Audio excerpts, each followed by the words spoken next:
Hi, good morning, everyone. Happy Sunday.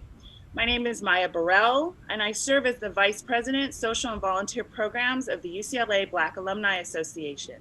And on behalf of our association, I want to welcome you to day 4 of our Social Justice Summit.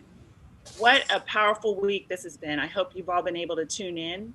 On Thursday, we started out with a heartfelt discussion on the life and death of Latasha Harlins and the Netflix documentary, A Love Song for Latasha. Friday evening was a truly educational experience with the Black LGBTQ plus trans community. And yesterday, man, we stepped back in history in a powerful discussion of Black activism with the track Olympians from the 1968 Games. We also held panel discussions on the disparities in education. And last night we did a panel on the anatomy of a racist.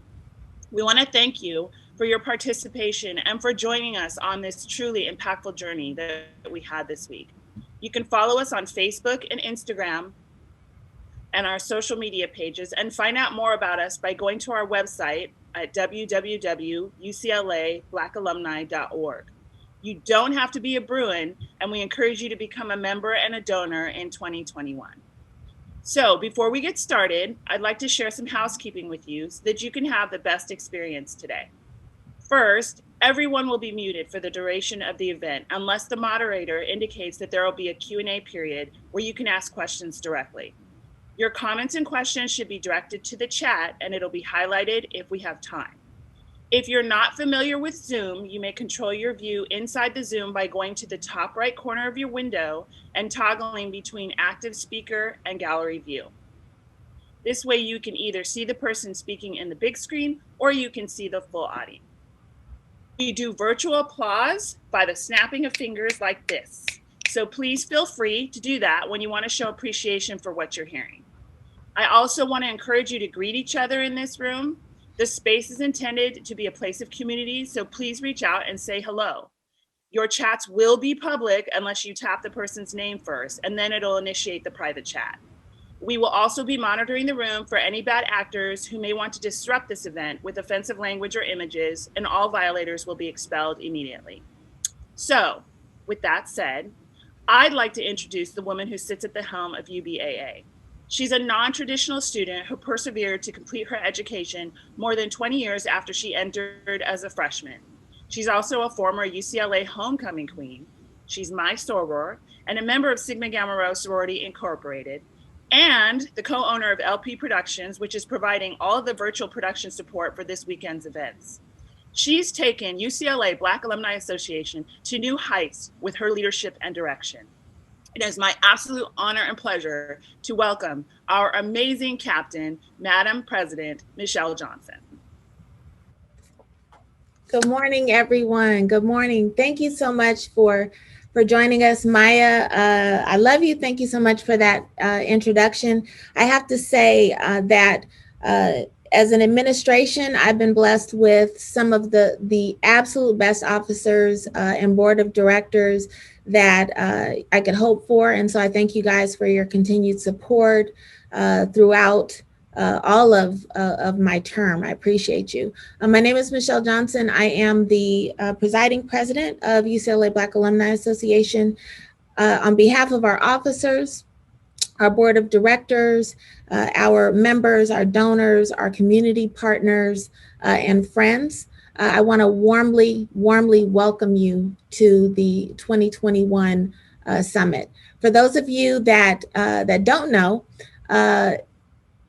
it's my opinion, and I'm highly biased, that UBAA is one of the best, absolute best African American alumni associations in the nation. I'm not afraid to say that at all to anyone. I don't care if you're HBCU or PWI, it doesn't matter. As far as UCLA Black Alumni Association, we were founded in 1968 with the mission to be a source of support and networking and engagement for our alumni, as well as providing much needed scholarship for incoming African American students.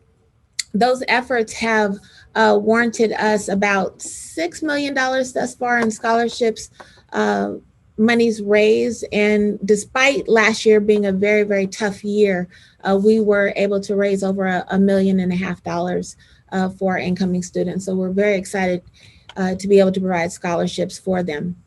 As far as Black alumni, it's important for you to know that we've been involved in some of the greatest movements and accomplishments and advancements in social justice throughout history.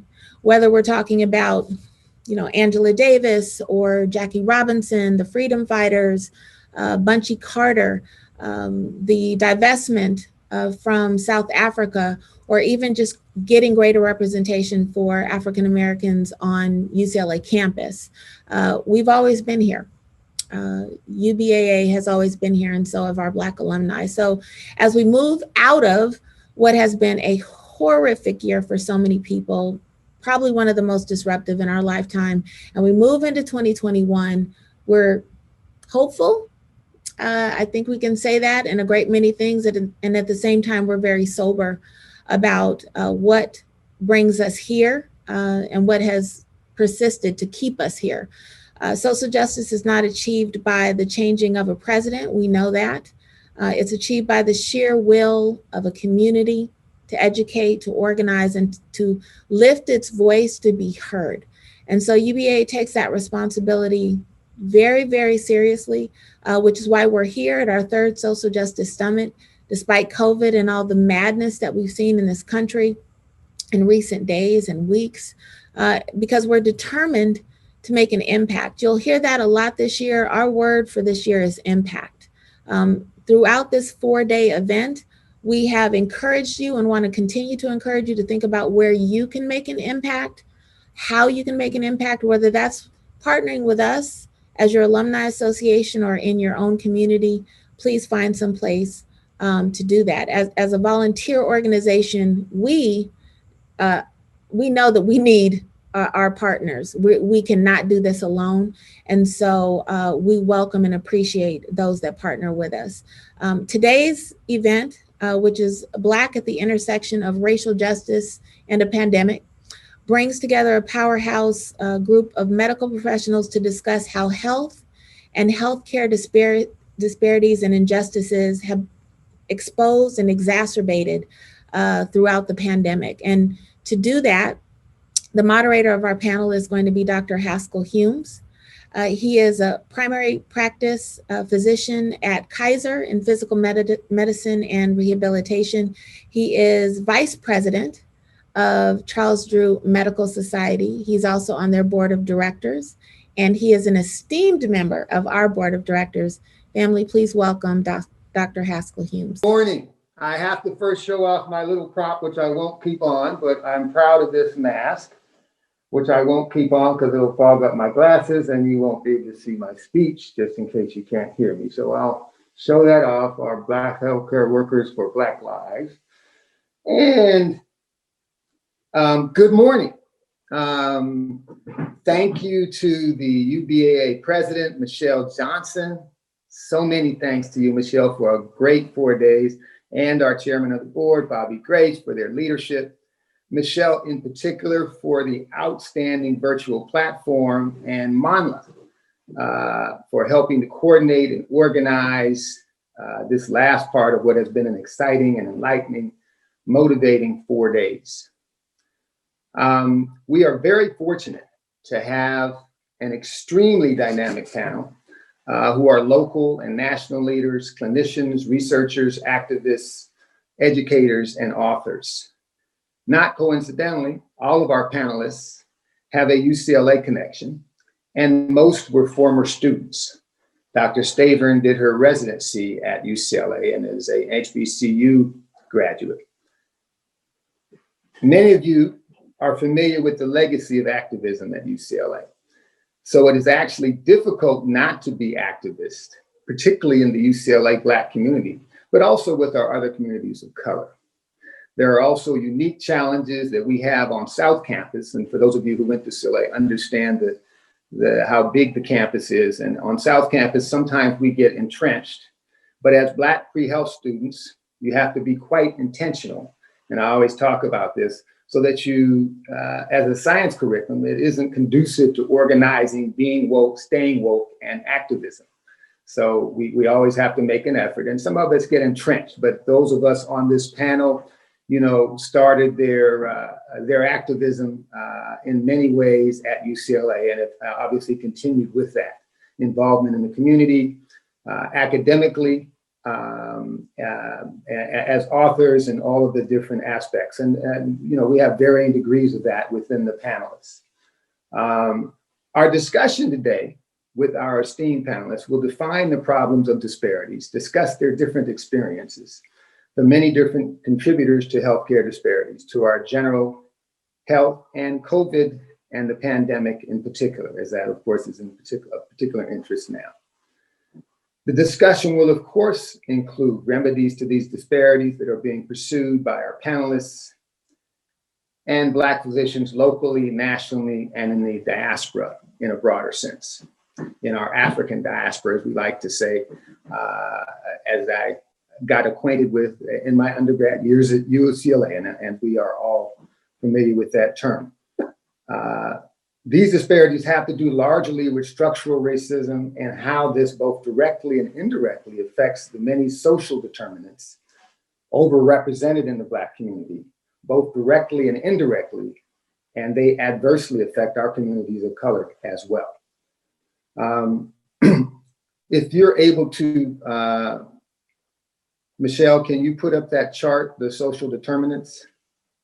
Numerous studies cited by the National Academy of Medicine indicate that structural racism with implicit bias of providers is a major cause of the disparities, in addition and intertwined with, noted with the social determinants, which we see above. And it's a very busy chart, which we will kind of reference throughout. But one of the case and the fact is that while these other things are major contributors, and they will be discussed throughout our presentation, race as a distinct cause and contributor, in particular through implicit bias of providers, is a significant and to some degree independent but intertwined contributor. The relationship between racial injustice and healthcare disparities dates back centuries. I want to just go through a brief history here, and it's well documented in the experimentation on enslaved Black women without anesthesia by the so-called father of gynecology, who has his name on the vaginal speculum, Marion Sims, who was a slaveholder as well. In the 20th century, Henrietta Lacks, for whom there's been a movie and a book written, the cervical cancer cells, HeLa, were turned immortal because they started growing much longer than other cells, largely because they were cancerous, and are used for research, particularly with medicines, polio vaccine, in addition to cancer treatment. And they are used today. And many scientists, most scientists, feel that we would not have made anywhere near the advances in cancer treatment and the development of vaccines without that. But she didn't know about it until several decades after she died. These were unbeknownst to her or her family. The Tuskegee syphilis experiments, which we've all had reference, done on 600 Black men in Alabama who were denied known effective treatment with penicillin, and many allowed to die and develop various sicknesses related to latent syphilis, is another example. There are numerous other examples that underscore how structural racism with social injustice remains inextricably linked with healthcare disparities, such as the undertreatment of sickle cell patients in pain medication and with other medications, markedly higher infant mortality rates in the Black population in particular. Skipping to the present with COVID and the pandemic, healthcare disparities have been further unmasked and accentuated, occurring disproportionately in the Black community and other communities of color. These very clear current manifestations of structural racism and its effect on healthcare are on display horrifyingly by the Indiana physician, Dr. Susan Moore, chronicled on Facebook and video. And I would like to show you that video in its entirety.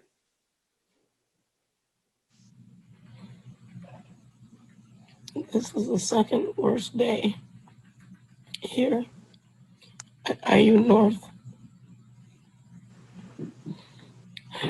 Yesterday, Dr. Bannock, Bannec,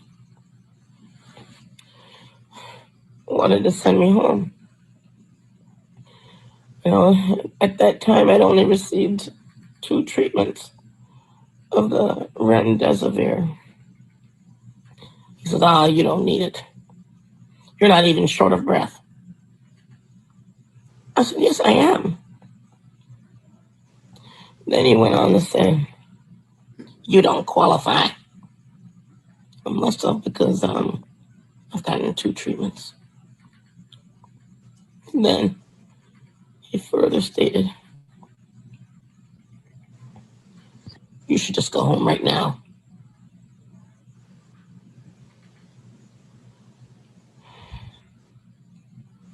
And I don't feel comfortable giving you any more narcotics.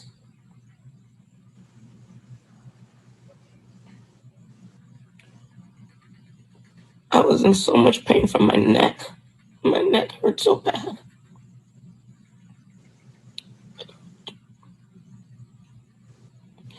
I was crushed.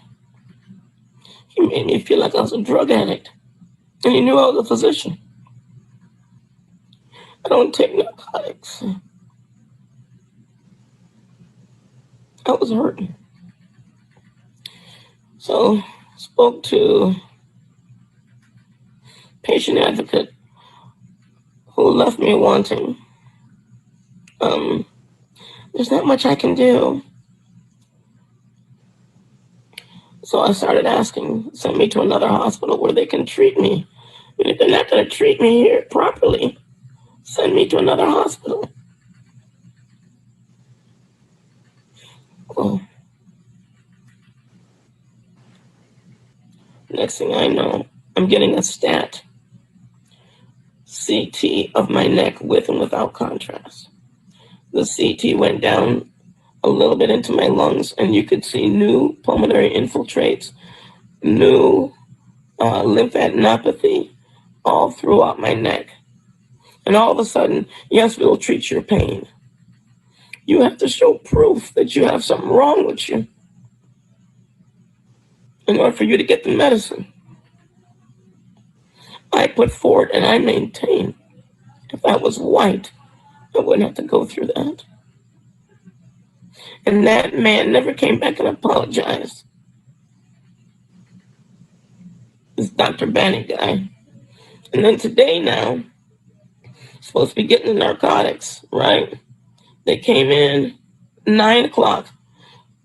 I've been in pain since 7.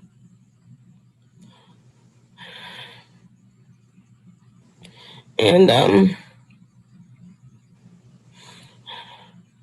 when they came in, very, very sympathetic. Yeah, we will get you pain medicine. I don't want to give you IV narcotics. How about PO?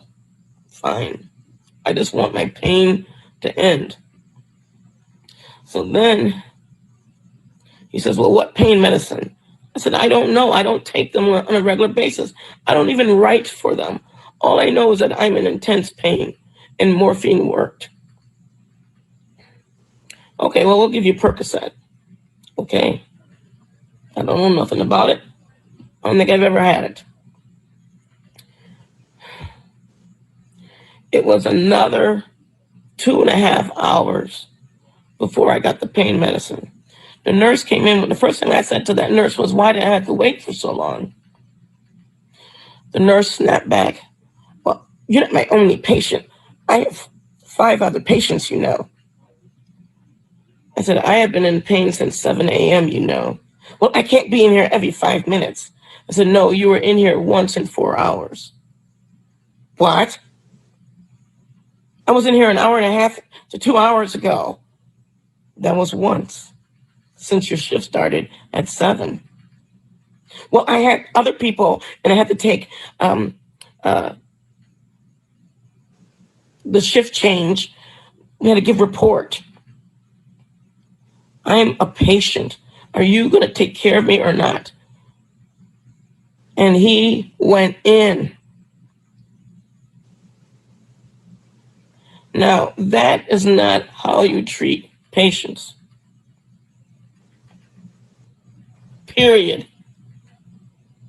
So I don't trust this hospital, and I'm asking to be transferred. These people wanted to send me home with new pulmonary infiltrates and all kind of lymphadenopathy in my neck.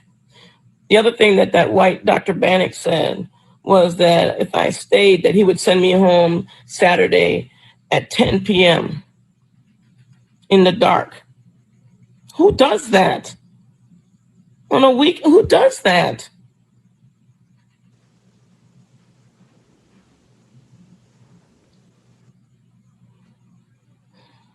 And that nurse was telling me, oh, I was marching in Black Lives Matter. I told him, no, I don't believe none of that. Not one bit, not one iota. He wouldn't even know how to march. Probably can't even spell it.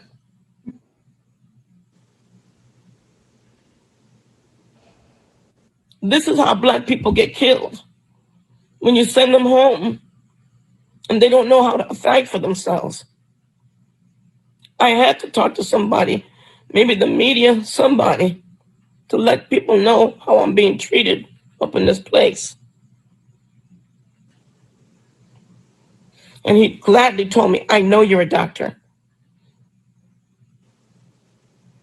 Well, he didn't want the Black doctor to have no medicine, nothing. And then had the nerve to say it's because of him, the nurse, that I got the medicine. Really? Because of you? No. How about because I had that stat CT in my neck where it showed all of that lymphadenopathy and infiltrates? Yeah, you didn't know about that? You didn't get that in report? That's what I said. Mm-hmm. Mm-hmm. To being Black up in here, this is what happens. The final tragic outcome of that, after she was admitted on December 3rd, was that Dr. Moore passed at the University of Indiana Medical System on December 20th, 2020.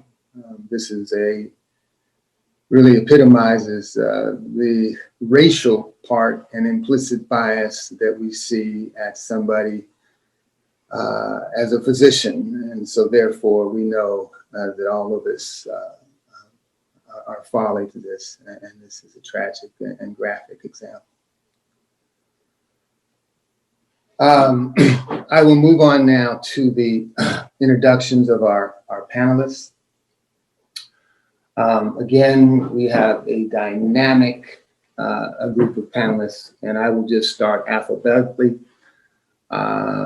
Dr. Nana Afo-Manin, also known affectionately as Dr. Nana.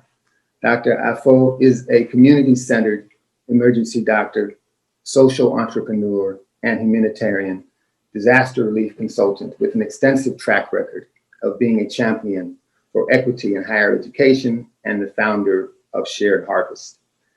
These bios, again, are abbreviated, and there is much more to what Dr.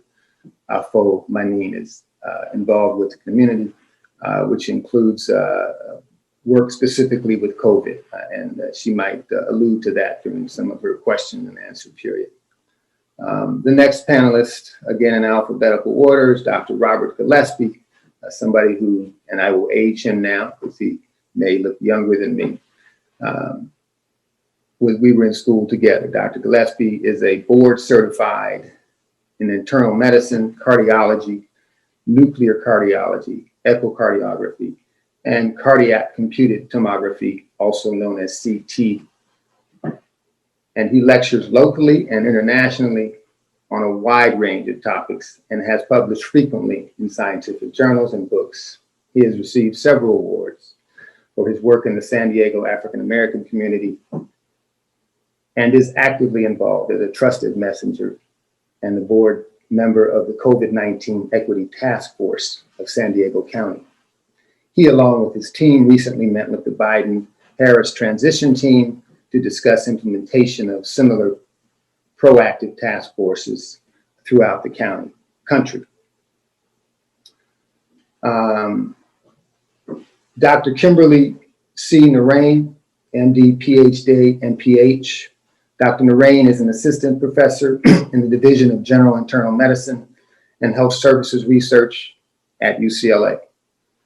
The primary focus of her research is examining the health equity implications of social, economic, and health interventions among racial, ethnic minorities and individuals with low socioeconomic status.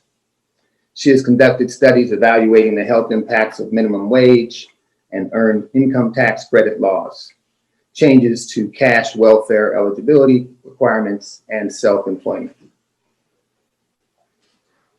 Dr. Narain and Dr. Gillespie, along with Dr. Mrna, were all undergraduate students at UCLA. Dr. Stavron did her residency at UCLA and is an HBCU graduate from Howard University Medical School. Dr. Stavron is a board certified allergist immunologist who has practiced in the greater Los Angeles area for 35 years. She is retired from her former position as partner senior faculty and co-director of the allergy immunology program at the Kaiser Permanente Center for Medical Education, Los Angeles Medical Center. Dr. Stavron has served as chair of the allergy immunology section of the National Medical Association. For those of you who don't know, it's our National Black Doctors Association, and it also has international involvement and members as well. She is a past president of the Charles R. Drew Medical Society and of the Association of Black Women Physicians. Dr. Stavron is currently a member of the Dean's Advisory Council, Charles R. Drew University College of Medicine, and program chair for Region 6 of the National Medical Association. I would like to now start the question and answer period. I'm going to start off with Dr. Gillespie. Dr. Gillespie. Yes, sir.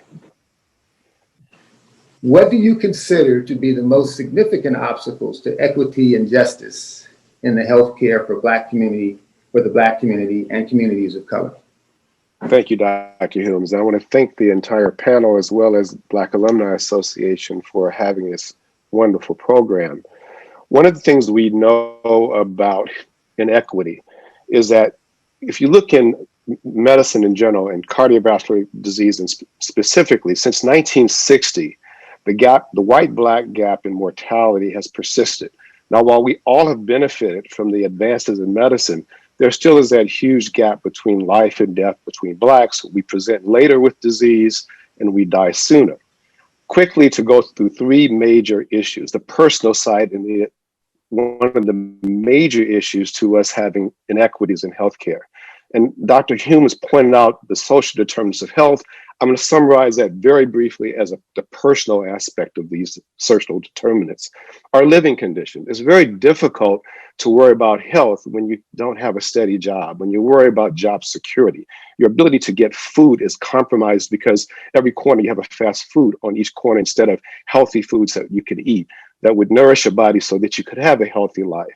Very difficult when house security, when you're unable to have an area that you can live in where you can send your kids outside until the street lights come on, or you can send them to the park to get that 1 hour a day of exercise they need, or for us as adults to get that 150 minutes of moderate activity per week.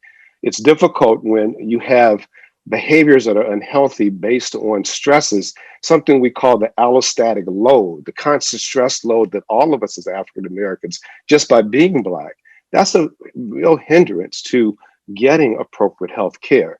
There's a book by Joy DeGruy that many of you probably have read, Post-Traumatic Slave Syndrome, slavery syndrome that is key to us understanding the trauma that we feel each day as Black people, which impacts our health in general. Then we move on to the second point, institutional racism, the inability to have access to care, or for your educated doctors and nurses and other people to have access, or politicians or attorneys to have access to make differences in our society by having input at certain institutions throughout the country, our health institutions. You look at the issue now of equity and inclusion becoming a major factor. I think that's very important for us to make that next step, to include all of us, to be at the table when decisions are made. Can't begin to tell you how many times things are said in meetings that if they didn't understand it from someone in color, they would not get back on track to help us. And the other thing to keep in mind, all of us have experienced what we just heard on that video in some shape or form, not to the extent perhaps that we heard on that very traumatizing video. But I remember as a young kid going into my first white physician who was thought to be this great guy, and he made me feel insignificant. And it's not always something you can put your hands on. But that feeling of people going into an office, and there's that saying that you may not remember what they said to you, but you remember how they made you feel. Black people feel that every single day in some shape or form when they go into some doctor's office that does not treat them in an equal way. That then gets to the distrust in our society, the Tuskegee, the Sims, and all the things that Dr. Humes pointed out earlier. So when you look at all of these variables, these obstacles are persistent and become a constant problem for us to move forward. And I want to leave it at that for now, Dr. Humes. Thank you, Dr. Gillespie. I'm going to ask if other panel members want to comment on this. I believe Dr. Stavern, did you want to comment on this, Dr. Stavern? Yeah, yes, yes, I would. And thank you, Dr. Gillespie, for succinctly outlining what we face as a people, as physicians taking care of our communities. It seems almost overwhelming, but I think that if we look at it, as he said, as a community, and I really feel that we as physicians and healthcare workers, we can't remain in a silo. Just look at what Dr. Gillespie has outlined. How possibly as a single physician or a single physician group can we take care of this problem? It has to be a greater coalition of healthcare workers, the church, sororities, fraternities, education of the community. I also want to add to that determinant list environmental injustice. With regards to allergic disease, we know that air pollution, poor air can lead to exacerbations of asthma, hay fever, allergic rhinitis. We also understand that climate change has changed our pollen counts and put a greater burden with regards to allergic triggers. So it's a global problem, and it will require a global approach. Thank you, Dr. Stavern. I would just remind you that Dr. Gillespie is a cardiologist and Dr. Stavern is an allergist immunologist. But as we have Black physicians have to do, we are doctors of all and for all of our people. And so we cover many areas, including medicine and knowledge about all of the different aspects and contributors to this. I would now ask if our other panelists, Dr. Mrna or Dr. Narain, want to comment on this, and if not, we will move on to the next question. Yes, hi, Dr. Mrna here. First of all, thank you all, and to my colleagues. You've said, can you hear me? Yes. Oh, okay. You guys said it eloquently, but I would like to add something. You know, I've been practicing medicine for about 11 years. I'm nowhere seasoned. Every day is an opportunity to learn. But as an emergency medicine frontline physician, what I do see is the most vulnerable. And when you see the most vulnerable, you also see the most insane disparities in healthcare, because emergency medicine, you're not supposed to turn anyone away. The idea is that we see everybody, anybody, and we're there to serve. We actually have a mandate called UMTALA that we are required to provide these services. But yet we do see the disparities very blatantly among other colleagues as well, colleagues that don't have the same lived experiences as some of our African-American colleagues. Most important, the socioeconomic divide that impacts our judgment is very clear.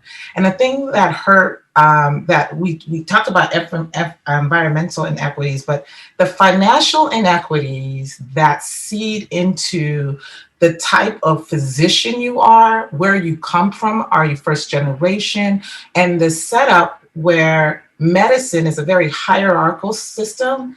I also think that also impacts and exacerbates some of the the racial injustices that we, that's the structural part, because it's the same reason I equate to why you'll see police officers who are Black doing injustice things, right?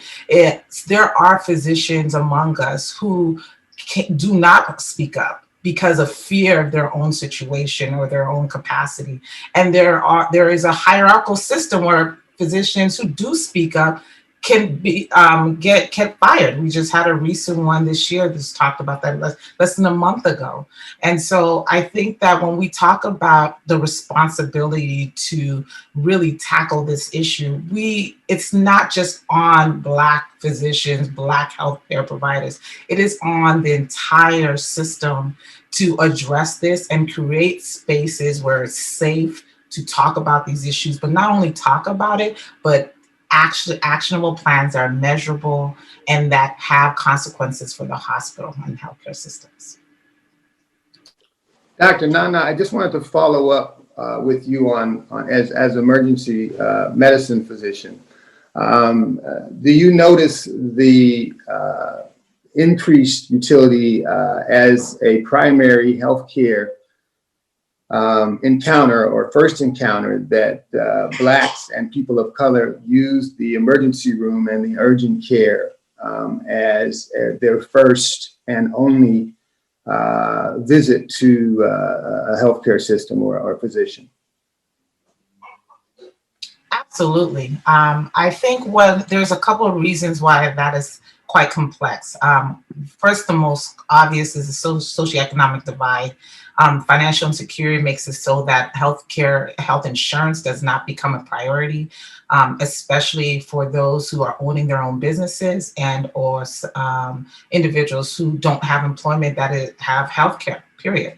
And so to go out and buy it on your own, even with the Affordable Care Act, we saw that there was a huge dollar tax to it to be able to carry your own health insurance. So we see large amount of minority and people of color that come to the emergency department and use it as their primary care services. The other thing is our sense of distrust to the healthcare system, frankly. So when we talk about primary care services, many people of color don't have a regular ongoing doctor, but they will come to emergency room or urgent care if something very specific is impacting them. And as a consequence of that, with COVID, and I know we'll talk about this later, we saw more and more people of color coming later into the disease process because, again, you're not going to hit the hospital until there's a real big problem. So certainly, to answer your question, yes, that is a huge impact. Okay. We spent quite a bit of time on this question because it's really a loaded question. So, Dr. Mrna is going to take the next question, which she has done extensive research on as a researcher at UCLA. Dr. Mrna, can you discuss some of the economic social determinants and how they relate to inequity and injustice and affect healthcare access and outcomes? Yeah, I'll just speak specifically to, some of the work that I've done. So one of the first series of studies that I embarked on was looking at the implications of 1996 Clinton era welfare reform for health outcomes among single mothers. And so, specifically, what that included was the implementation of these work requirements in order to have access to cash transfer benefits, where prior to welfare reform, you were able to access those benefits as long as you need them. And then another aspect of welfare reform was the implementation of a time limit, kind of irrespective of your circumstances. So prior to welfare reform, you would be able to access these benefits for as long as you needed them. After welfare reform, you could only have access to these benefits for 5 years max, but many states adopted, time limits even shorter than that. And so really, what I wanted to do was think about what are the health implications of arbitrarily cutting off, financial support to single mothers. And what I was able to show was that these policies were associated with increased reports of disability, increased reports of poor health, individuals being more likely to forego access to care. So, really putting some, you know, particular policies on what we were actually seeing. Some other work that I've done is looking specifically at the relationship between food insecurity and patient activation. So, the ability to feel motivated, to have the skills, to have the confidence to manage your disease. And what I was able to show, which I kind of call it like my does study, because anybody that thinks about it for a second will know that it makes absolute sense. Individuals that report food insecurity are much less likely to feel like they can participate in any sorts of lifestyle modification. So things like engaging in exercise, modifying their diet. Additionally, these individuals were more likely to report that they were depressed, that they were anxious, and that they were, much more likely to delay or forego care. So those are some of the specific things that have come out of my particular work. Thank you, Dr. Narain.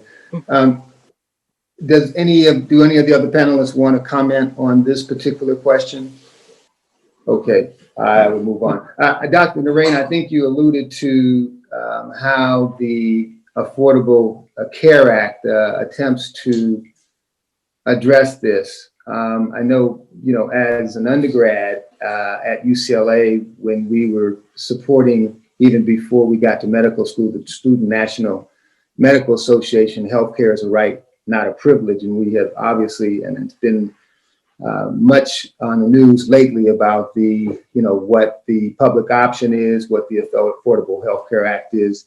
But do you think that, or do you have a sense of what structural, what type of medicine delivery? And this is a loaded question, and it may not be as easily answerable in this short period, but Affordable Health Care Act versus the public option.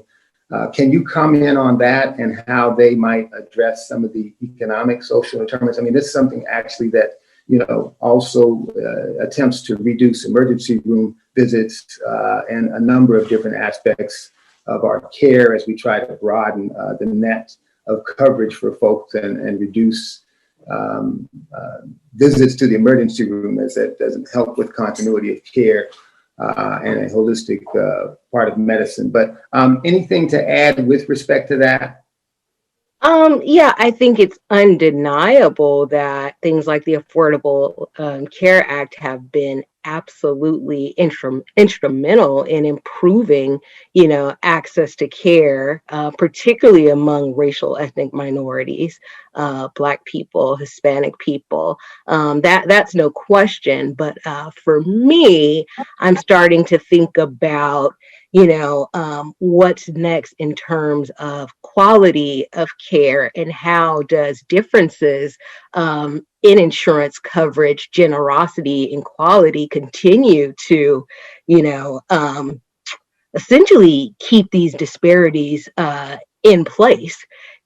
So a lot of my work at this point is now starting to look very specifically at insurance design and trying to figure out how insurance products can be designed to mitigate some of these, disparities. One area that I just got a career development award in is looking at the implications of value-based insurance design for chronic disease management and low-income individuals. So particularly giving individuals coverage of medications for chronic diseases at no cost, covering copays for disease management visits. What are the long-term implications, of doing something like this for health disparities down the line? And conversely, I'm drafting a proposal at this point thinking about what are the negative implications of insurance design strategies like high deductible health plans, which actually impose a large, out-of-pocket cost on individuals before their insurance kicks in. What are the implications of this sort of, insurance design strategy for potentially exacerbating disparities? Because I'll say, because these high deductible health plans tend to have lower monthly fees, they're increasing in prevalence, but they're also being disproportionately taken up by individuals with low incomes and racial ethnic minorities. So I think this is going to be a situation where you're going to see insurance coverage, but the lack of quality or lack of generosity of the insurance plans may not necessarily manifest in the reductions in disparities that we think that they should.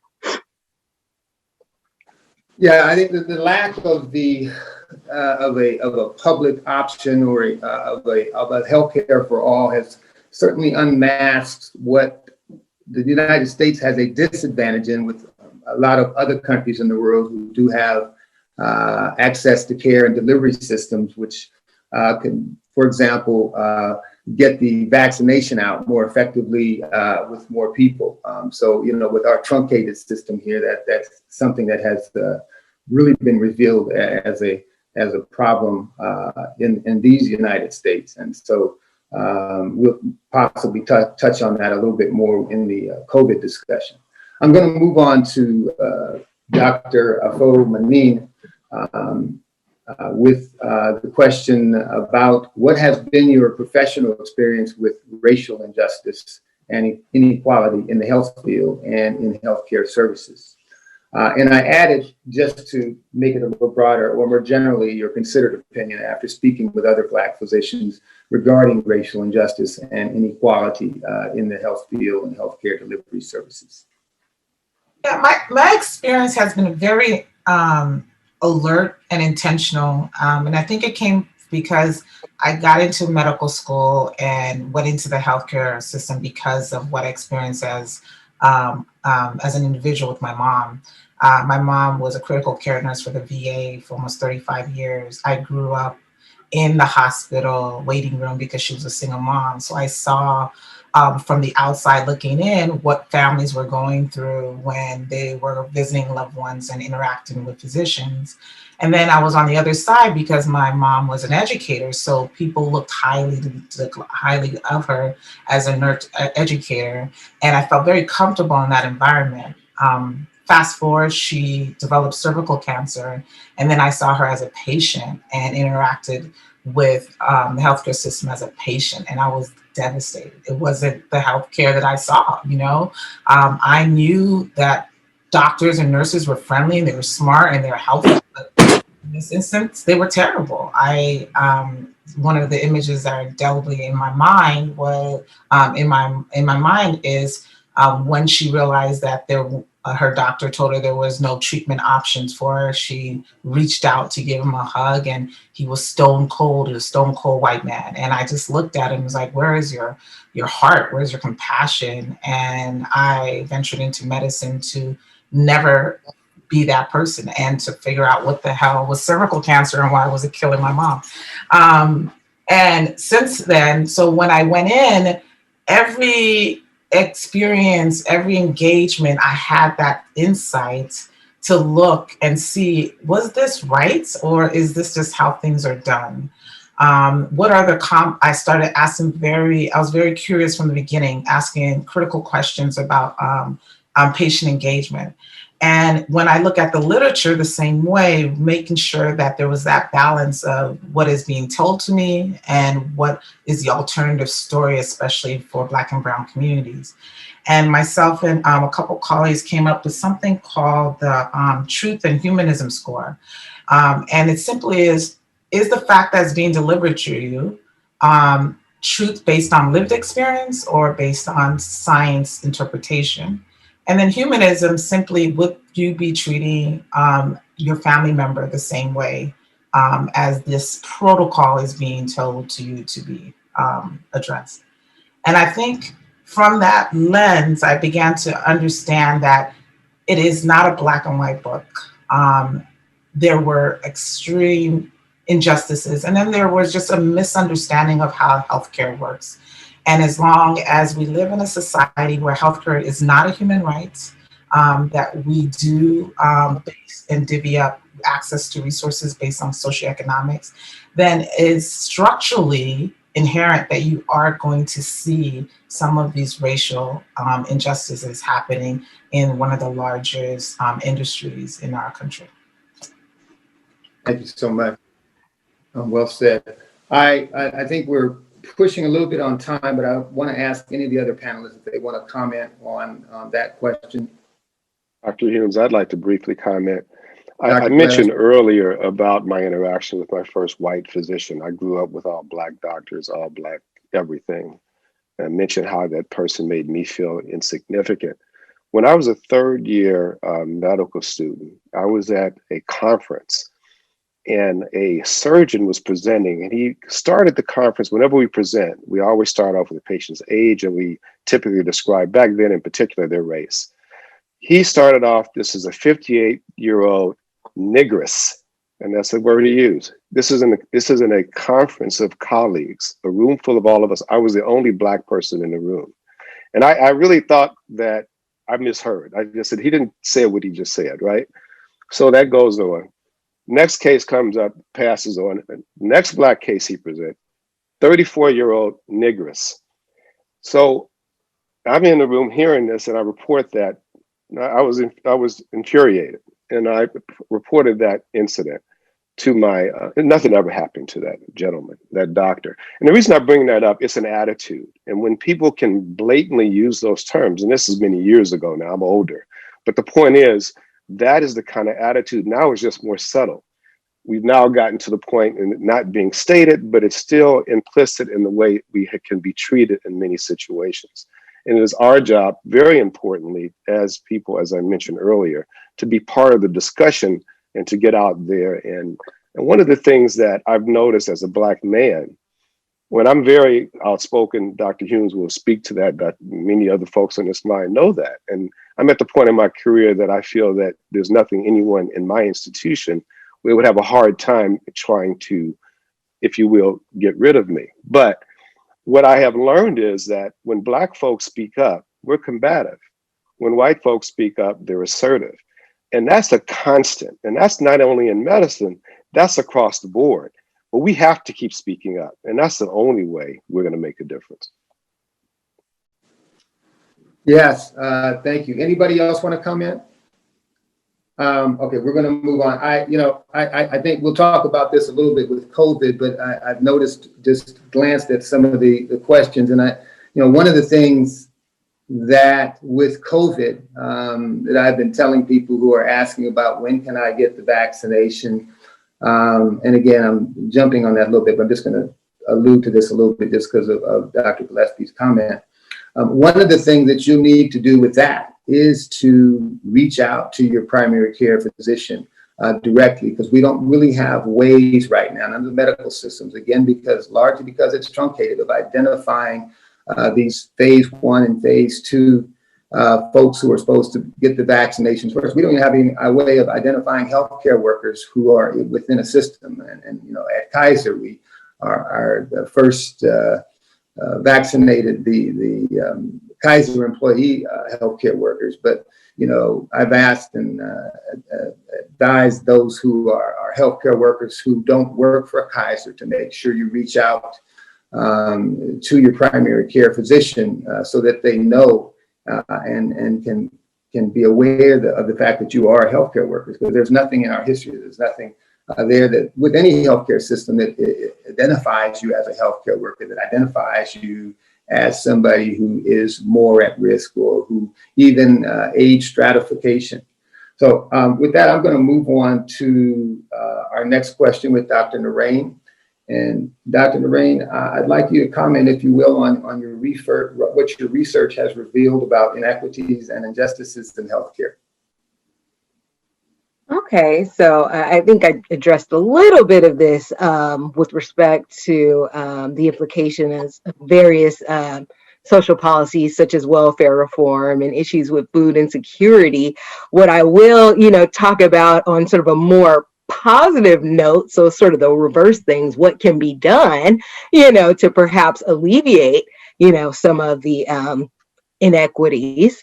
I recently conducted an evaluation of a pharmacist led primary care embedded intervention for diabetic individuals.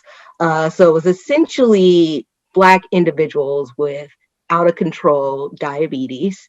And what was unique about this intervention is that it was tailored to the individual.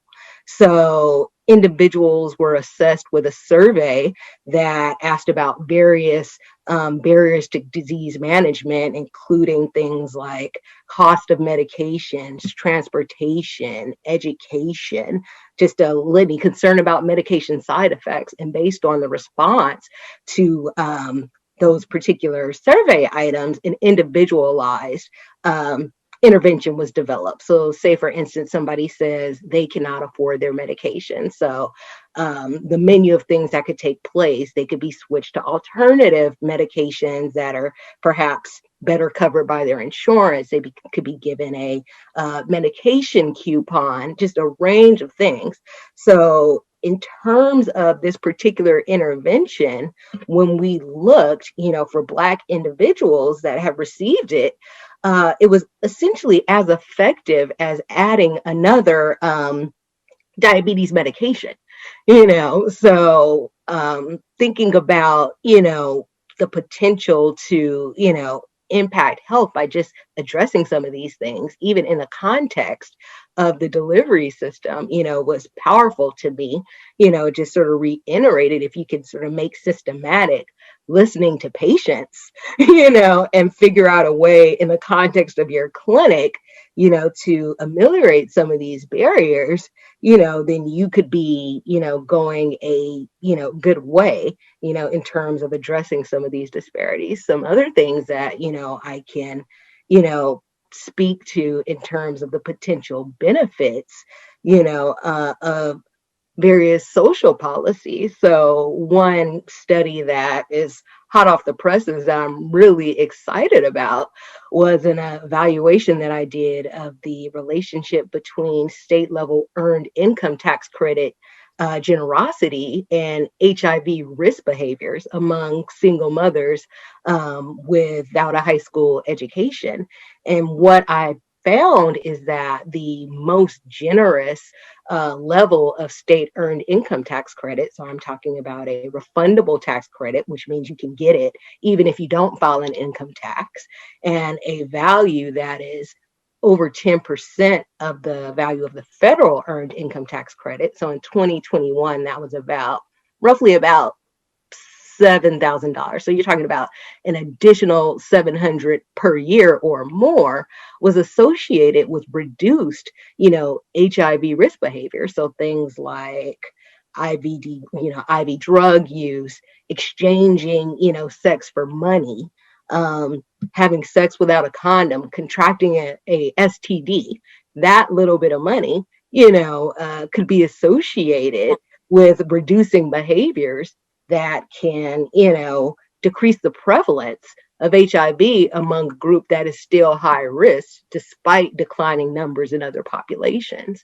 So that was, one thing. So I think, just sort of highlighting the link between these various social economic circumstances and health behaviors and health outcomes, and just reiterating that there are things that we can do as a society, and the circumstances are not sort of a foregone conclusion. We just sort of need to bolster the will, because the evidence is growing.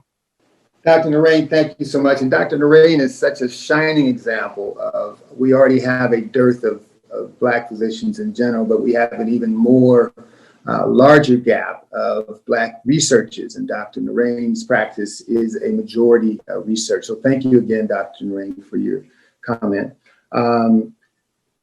Does anybody else want to comment on that particular question? Comment, Dr. Humes, is simply that community-based treatments have been shown to be effective for HIV. I'm sorry, Dr. Humes. For community-based involvement, as Dr. Narain pointed out, is crucial. Going out in the community, social workers that go out to homes and look at the home situation, delivering care on a more personal level is crucial to us making a big difference. Also, simplifying the way we speak to patients, wanting them to come back because they understand what we're saying. Don't speak in medical jargon. That's one of the advantages. Black doctors communicate well with our Black patients. Black female doctors have the highest rate, followed by Black men in terms of how we communicate with our patients. And I think it's really important that we understand you can't speak medical jargon. We have to get out in our communities and not just sit in our offices to try to make things happen. We'll talk more about COVID-19 in detail, hopefully later, about how we're going to get the vaccine out. It's not going to be just sitting back in the office for all people. Thank you, Dr. Gillespie. I'd like to make a comment. Dr. Staver. I'd love to piggyback on the last two speakers, and I think it's very critical with regards to health education and health literacy. And part of that, going out to the community and speaking so patients can understand, because we all have seen health literature where we work, which put out into the community. And it's very difficult to understand. It's too busy. And I think we should be advocates to translate this information. In addition, help to educate our community so that they have some empowerment for their own health care. Thank you, Dr. Staver. Dr. Gillespie spoke to how Black physicians in particular have the ability to better communicate with our patients. And we actually, have some studies out of the Harvard Business School and others that have addressed the need and the benefits and the improvement in outcomes as Black physicians are treating Black patients, and it largely due to what Dr. Gillespie talked about in terms of communication and obviously eliminating some of the implicit biases by having somebody as a Black physician to be able to communicate and confide in. Our next question will be first for Dr. Staver. Dr. Staver, how would you suggest folks go about pursuing equitable access and treatment in their healthcare encounters, experiences? Can you hear me? It says unmute myself. I guess I'm unmuted. Well, I think we've touched on this in a myriad of ways. I am kind of leaning toward even somewhat that Dr. Gillespie talked about this, a zone in Harlem where they took care of asthmatic children, and what it took to take care of these children with asthma, to keep them out of the hospital, to keep them from having significant flares. It was a partnership virtually.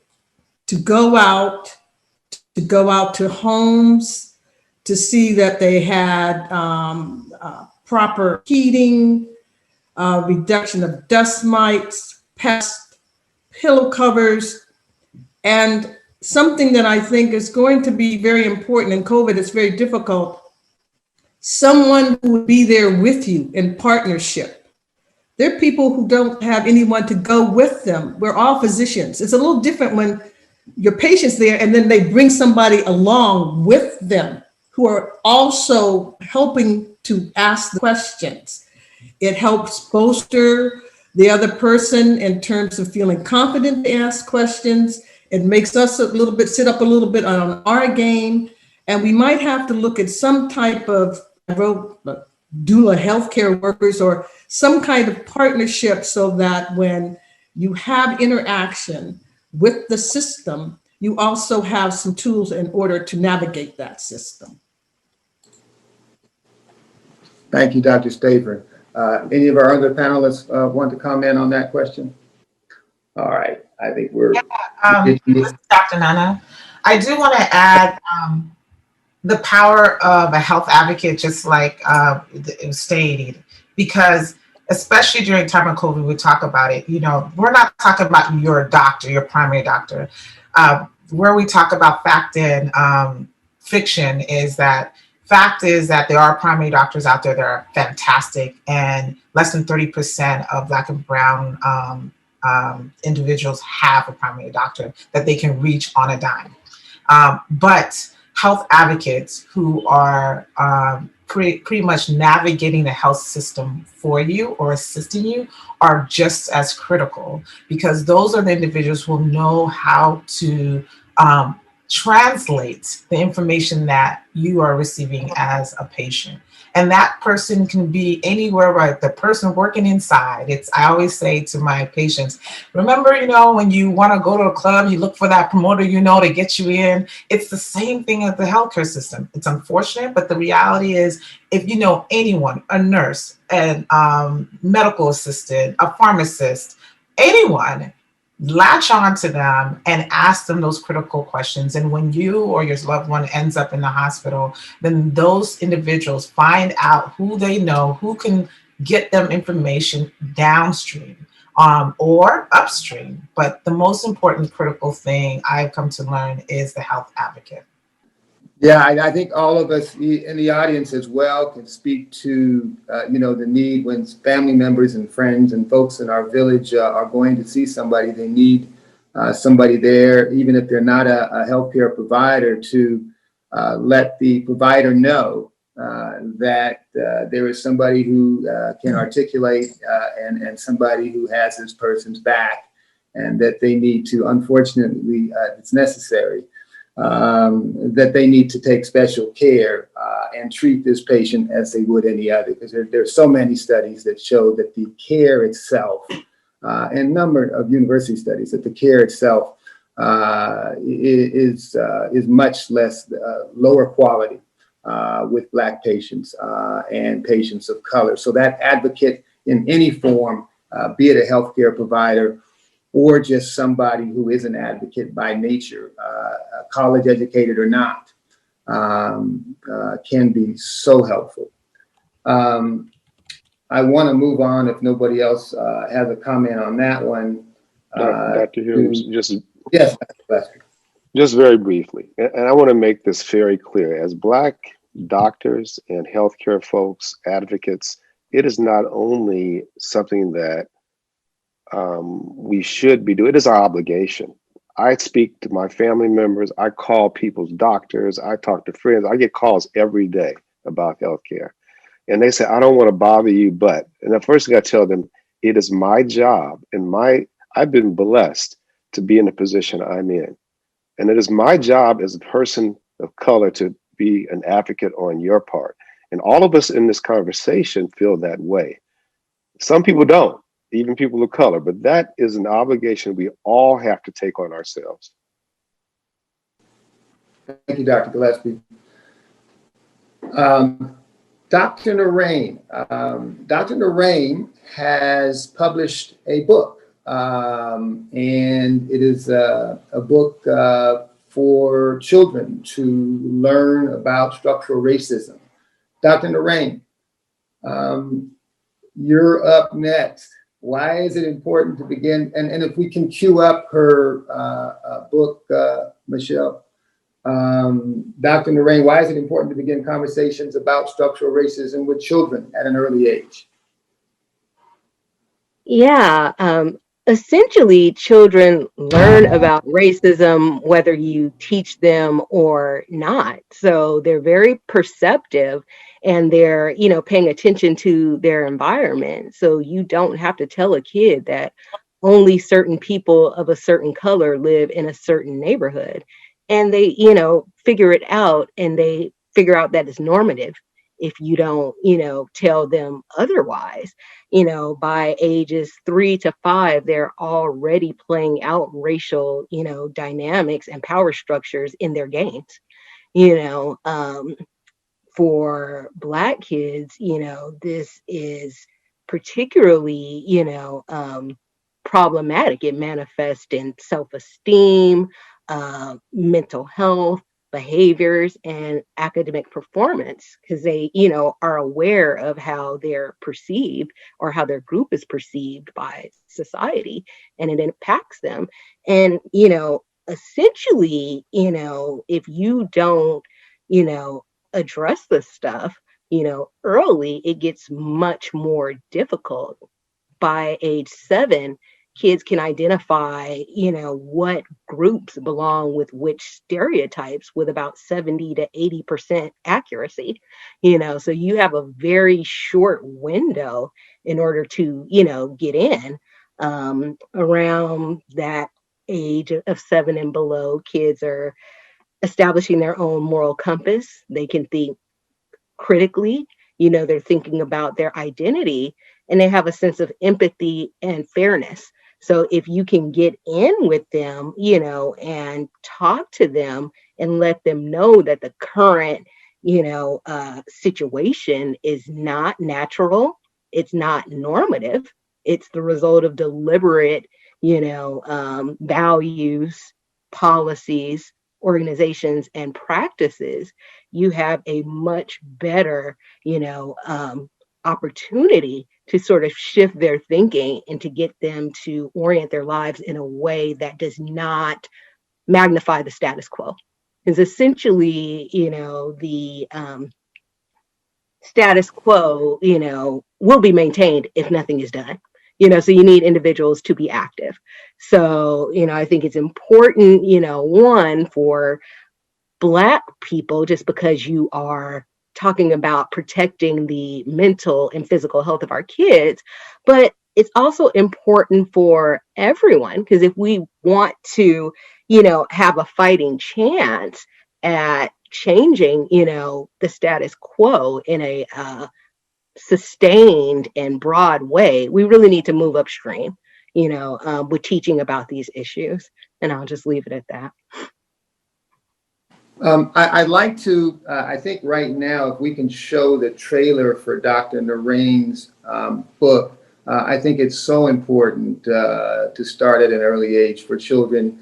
As I've noticed on the chat how we have to start early in our training and our Black physicians and other professionals, and the education through a book like Dr. Narain's that actually is animated and appealing for children is a great way to start, if we can.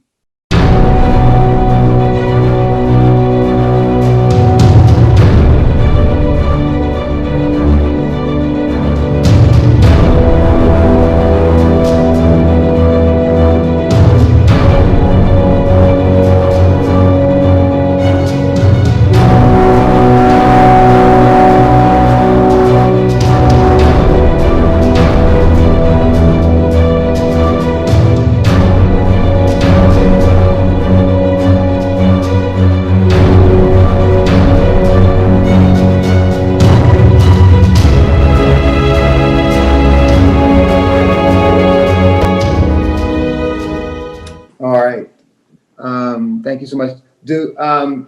By the way, the questions, I'm not sure how our time is, but know that audience, that all of the physicians and this moderator are here in general, and we all have connections. So if there are questions that don't get answered now, we will certainly get them answered post summit. Does anybody else want to comment on that question, which was really about starting conversations with children at an early age? Any of the other panelists? Not, we can move on to I guess we'll move on to the questions from the chat bar briefly, and then to the COVID discussion. Any other panelists? Okay, Michelle, the questions from the chat bar, are we going to do that? Certainly. You guys have covered this a little bit. I just want to make sure that it was mentioned. Rachel Lofton asked, when I'm in the doctor's office or urgent care, what measures can I take or questions should I be asking to ensure that I'm receiving proper care? If I feel I'm not receiving proper care, or a physician is refusing a test or service, what should I do? First question. Do one of the panelists want to take this, or? I can start if you'd like, Dr. Humes. I think one of the things is that I know most medical systems have, well, first of all, when you go into the urgent care in the emergency room, certainly as much as you can have some knowledge base, know your history. I think when you can communicate your history effectively, and that doesn't mean you have to memorize it, have your medical records, make copies of it, know what's going on with your history so you can translate that. And when people have knowledge of their history, as opposed to walking in the ER and say, I don't know what my meds are, I don't know what this diagnosis is, I don't know this, I don't know that. That's the first thing. You're empowered when people understand you can articulate your problem to them. That doesn't get it all, but that helps. Secondly, as much as you can, having some knowledge that's reasonable, talking to people that you trust, having your trusted messengers speak with you about your health condition. I mentioned earlier that we're all advocates, and I don't mean Google everything because that gets you in trouble. You can get bad information on the internet. Talk to people who have knowledge and empowered with your problem.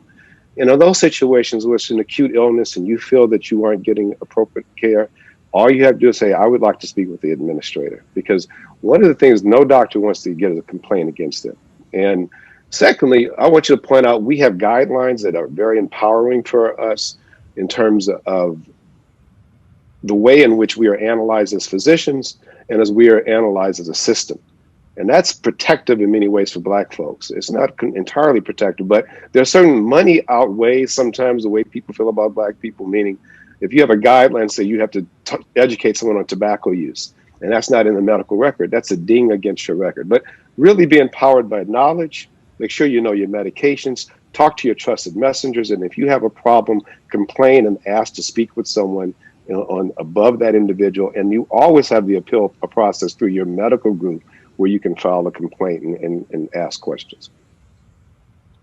Yeah, I think that the power of that is underutilized by our community. I'm always telling patients when they have an encounter with a physician or provider that was less than satisfactory, that member services at Kaiser, and there are different mechanisms with the different plans. But Dr. Gillespie is so right.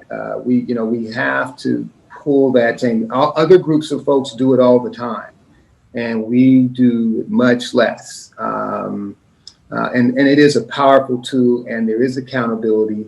And because of the pandemic and the unmasking of things that are going on now, there's more attention being paid for that. And doctors do get talked to, and they can, there will be penalties, money penalties and other penalties if they continue in that kind of pattern and there are multiple complaints. So please use that tool. And in addition, you can always, as Dr. Gillespie also said, you can always get a second opinion, change providers. I don't think there's any plan where that's not an option. But the administrators, the member services would be a place to go for that. Do any of the other panelists want to come? Oh, go ahead. I'm sorry. Oh, no, go ahead, Michelle. I'm sorry. That's not a question. Go ahead. Sure. So the next question, and this came from Kevin Harbor, and partial comment. We need more Black physicians. What can we do to mentor more Black students to become physicians in order to combat these issues that by having more representation? This is Dr. Mrna. I think, one of the hats that I had as undergrad and then graduate, I was head of one of the Student National Medical Association programs to recruit and support African American physicians into the medical field. Since then, I started Shared Harvest, which is an organization designed to eliminate the shackles of student loan debt for Black and Brown physicians and higher and professionals. And the reason why that came about is because we saw that not just the pipeline to recruit is important, but to sustain. And with financial inequities, the student loan debt in itself, you have first generation college students, first generation physicians having a really tough time getting through medical school with the added burden. Scholarships are great, but there's so much unintended consequences to your finances as a student and a healthcare professional. And so what we also need to do in addition to that is to support the entire track because those kind of things impact how Black and Brown physicians show up. It impacts how they feel free to voice themselves when they see in these inequities. It impacts what kind of physician they become, whether they go into primary care or to specialty services. All of that economic burden impacts those kind of outcomes and ultimately impacts how we are able to serve our community. I think I bet most of my colleagues here can empathize when COVID hit, being the healthcare advocate for your community was like exponentially a thing, right? You went from 4 or 5 people calling you every once in a while about their healthcare to hundreds of people contacting you about someone else or a friend of a friend. So how do we scale ourselves, right? How do we allow our advocacy just to go beyond not just ourselves, but a larger fabric? And it involves getting those interconnected networks of Black and Brown physicians who care about the community and the future of healthcare to be more involved. But we have to support them in that process as well. Go ahead, Ann. No, I agree with, I agree with the last 2 speakers. I think it's also important as just seeing people that look like them, who can communicate with their communities, gives a child the idea, I can become a physician too, or a nurse practitioner, a radiologist, tech. They need to see us. And I agree with the previous speaker, Dr. Mrna. This concept I heard during this COVID crisis, a very interesting talk about the idea of the pipeline that perhaps we can leak, which is what you were alluding to. As you go along this pipeline, there's just 1,001 different areas where you can have a leak and have a problem, and to look at it as a more all-encompassing. We know it's a fairly multi-step, complicated process, but we have to kind of work together to integrate structures that will support folks on each step along the way so that it can become a completed concept. Okay, Michelle, thank you so much, Dr. Stavern. Michelle, I know we want to get into COVID, and I assure everybody that we, as Black physicians and the connections that we have with the people here, that we will answer all the questions, if not now, a little bit later. But I do want to move on, if we can, to the COVID section of the discussion. Michelle, did you have something, one other question that somebody wanted to ask, or can we? There are an abundance of questions. Please go ahead. We'll capture them at the end. All right. So I want to just now move to the COVID part of the discussion. I will disclose that I did have the second of the Pfizer vaccination 2 days ago, and I am alive and well and feeling well with very little arm pain. So, you know, we hope that folks, despite the history that we have in this country, will, you know, get the vaccination, and we feel it's very safe. We'll get into that now, but I did get mine on Friday, and I did have a little arm pain, but I'm fine. So with that, we'll move on to the COVID section. And I would like to start with Dr. Robert Gillespie, if I may. Yes, sir. In your observation or experience, how has racial injustice and or inequality manifested in the current pandemic? Again, let's get back to very quickly the whole issue of social determinants of health is key here. And give an example.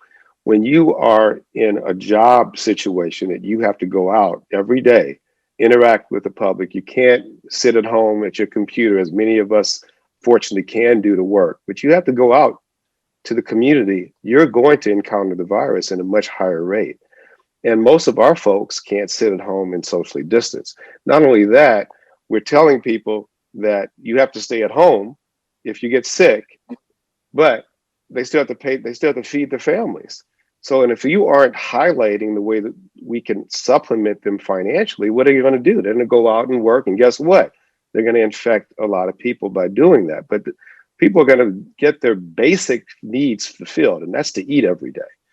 The other issue that comes up is that we are family-oriented people. We're around our grandparents. We're around our parents, our older parents. Our children come in and out. And so when you have multi-generations in a household, the likelihood of infection goes up tremendously. Remember that there's a JAMA article that just was published 3 days ago. 56% of disease is transmitted in an asymptomatic fashion. If I'm coughing, I won't go around grandma. But if I'm okay, if I think I'm okay, guess what? I may. So these are issues that impact us. Our jobs make it so that we have to be around those in those functions that will put people at much higher risk. We also are in situations where we have multiple risk factors, our health, diabetes, hypertension, all the things I mentioned earlier. We know that's what increases the risk of death in this condition. If you look at our risk of death is much higher than the general population. And depending on what city you're in, it could be 5 times as high, but on average, it's about, we make up a population of about 13% in this country. You double that, anywhere from 20 to 25% risk of death compared to others, much disproportionate to our numbers in this country. And that has to do with, that doesn't, the fact that you have multiple risk factors doesn't make you get the disease, but once you get it, your likelihood of death is tremendously higher. And the last point I want to make is that we have therapies now like monoclonal antibodies that can be given early on by IV form to prevent you from getting into the hospital in that multi-risk group. Many Black folks know nothing about that, and knowing where you can go to get those IV monoclonal antibodies. When you get into therapy, getting, as you saw in that video, remdesivir is a 5-day treatment. They try to cut her off for 2 days. Knowing about these therapies, knowing about dexamethasone. And then we'll get into the vaccine in detail, which clearly is going to be our way out of this situation a little bit later. And if I may, some new leadership will be helpful as well. Anybody else want to comment on that first question?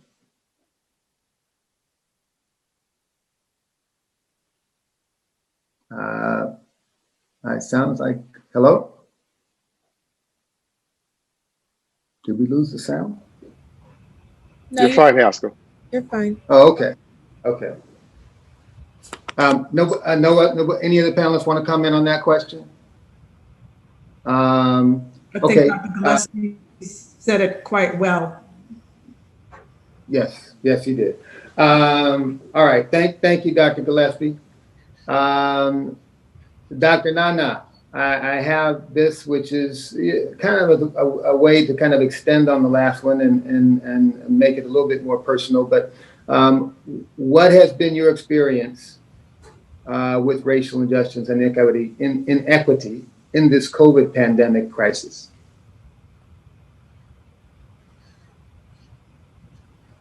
Yes. So for those who may not already familiar with, I'm going to share a screen. I'm unmuted, right? You are unmuted, yes. So our organization, Shared Harvest, created something called COVID MD, My COVID MD, and it was an initiative and a task force of Black and Brown health providers to get access to resources in real time by real people. And the reason why we thought that was important is one of the socioeconomic divides that we saw in the COVID pandemic was the technological divide. So when healthcare got hit, the emergency departments got hit with so much of an influx of patients coming in concerned about COVID, and it was creating a really pretty much a disaster in terms of quality health care. Those individuals who had insurance were being redirected to telehealth services. Well, if you didn't have already that great insurance with that telehealth to see your doctor on your phone or any other kind of technological resource, you were literally left out of the loop and out of this healthcare safety net during this time. And this is where we saw the highest increase of people dying, because instead of even coming to emergency room, as we talked earlier in the top of the hour about the emergency department being the first line place for primary care for those who are uninsured or underinsured, people were just coming in on the gurney, almost in at their deathbeds. For me, it became extremely personal because we saw some of the social networks that help to support one another when we are sick fall apart. So to the example of those who have asthma and they have family that help take care of the kids. I had a patient who came in with asthma, and her, just speaking to Dr. Gillespie, talking about multi-generational household. Her mom was in the ICU, and now she was presenting with asthma exacerbation, and she had two kids, 4 and 10 years old, next to her. And I had to convince her that she was in bad shape. She had COVID. She needed to come in. And she said, quote unquote, "No way in hell am I leaving my kids. I'm going home." And I said, "Well, you can't go home and die in front of your kids. So we need to figure out a plan to keep you in the hospital so that you can be better." And she said, "They're already upstairs killing my mom." And I said, "They're helping your mom, but let us figure out how to help you." And I took for granted that the system would understand that there's a bigger family situation here. And as I started to prepare her for the treatment for COVID, I connected her to our social work team. And then within 4 hours, I found out that DCFS was involved to put the kids in temporary foster care. It was that moment that I had to become not only her physician, but her health advocate to make sure that the family was not separated, and that we opened up a family unit in order to bring in her mom, her and her children, which is a very common thing that we do for cancer patients, especially young children. We have family units, but yet at this time and space where we're dealing with a pandemic, that unit was not considered for families who didn't have other extended networks. And so once this aha moment came, it was that point that I decided that we not only need to decompress the emergency department, but we need to be in the community, because we can't wait for the community to show up at our at the hospital. And so COVIDMD.org was created as that task force, the emergency response to what we saw was a failed public health and community initiative. And now at this point, we were at March, have been the first group to go out and provide COVID testing, free telehealth services, and connection to a community advocate through our Community Health Partners program. It's all supported by volunteer health providers, and then our technology teams who are amazing, and then everyday people who show up to our COVID testing sites and provide that support services. These are pictures of people you'll see. We saw ourselves at the intersection between healthcare, social justice, and financial inequities, because we saw the insecurities around health providers, frontline workers who did not have the option to say no and stay home with their family, that they needed support while they were actually on the front line taking care of other families. So through our initiative, all the volunteers were receiving anywhere between $200 to $600 in a stipend towards their student loans, or an emergency savings program that we were able to receive sponsorship from an organization called Commonwealth. The thing that we now, almost 10 months out, we've tested 10,000 people. We've been across the country, and we create collaborations with very strong partnerships that are focused on the quality of care. And as Dr. Ryan said, City Block is an organization right now that is looking at how we change how insurance companies support value-based care. And in this time period, they were a shining example of taking care of those who were at the very bottom of the healthcare field and still providing those emergency medical relief services. And so they became our model to be able to do this for free. One thing that we've learned across this last year is that this stuff is not impossible. It is not. If we are intentional about taking care of our communities, we have the workforce, we have the resources, we just need individuals to stand up, hold accountable our organizations, our governments, to really put the money in there, because this is a shining example of why healthcare needs to be a human right, because it really affects all of us. Thank you, Dr. Mrna, so much for your comments, for your idea and bringing it to fruition. It is so much needed, and we need so much more of it as well. Any additional comments on the question, which I will remind you is just basically your experience with racial injustice and inequity in this COVID pandemic crisis? Dr. Humes, will you get to some of the interventions we're doing in our communities to address these things? Yes. Can come back to that later. Okay. Okay. So our next question, I'm going to queue up for Dr. Stavrin first. Dr. Stavrin, what role can you and other health professionals play in addressing or alleviating injustice and inequitable helping outcomes experienced by African Americans and others? Dr. Stavrin? And is this with regards to, are we now in terms of COVID or just in general, or I guess? Yes, this is COVID. Yes, this is COVID, more COVID. I didn't, this is COVID, although you can certainly speak to other things, but this is COVID focused. Well, I think as Black health professionals, we need to ensure that we are part of the program, that we are involved in the decision-making of distribution of therapies, guidelines for therapies, and we should have full knowledge. That's on us to be informed, because the community is depending on us to answer their questions. The community is depending on us to have the knowledge in which to guide them. And actually, I've been quite proud. Different medical organizations, including the National Medical Association, the affiliates like Charles Drew, Association of Black Women Physicians, our young physicians with the COVID MD, and our Facebook digital media Black Doctors Group. And we have been involved with regards to NIH, CDC, and I just think it's key that we are not in the back of the train, but where the engine is with regards to being in the forefront in order to guide our communities and our own families on what's the best approach. And again, it has to be a coalition of groups. We can't shy away from the political side of it, because that's where things are actually being done.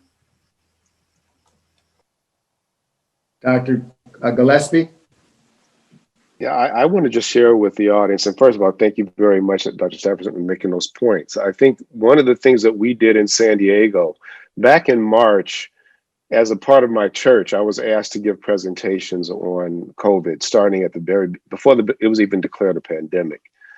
Dr. Hood, Multicultural Health Foundation here in San Diego, very well-known Black physician, came to me and we discussed putting together this equity task force of San Diego County. And that's exactly what we did. We put together, first with an emphasis on getting Black folks tested. We were getting under-tested and we needed more testing. And back in March, remember how bad that was. So we started testing centers beginning of April, end of March, that were in our community, Southeast San Diego, et cetera. That we also brought in Minister Muhammad, who runs a food service, to try to deliver food to folks in the community and to get people involved. And we had some people who did some, brought in someone who could write a grant for us to the county. But this task force involved Shirley Weber's a member who's going to be our Secretary of State. She's a prominent member of this. Our supervisors were involved. So the politicians, the clergy, which is so important to our community, all different colors initially, with emphasis on equity. As you know, we have an equity parameter in California. So African Americans, Hispanic, Native American, Native Hawaiians, by the way, who have a huge, though a small population, have a high rate of COVID-19, Native Hawaiians.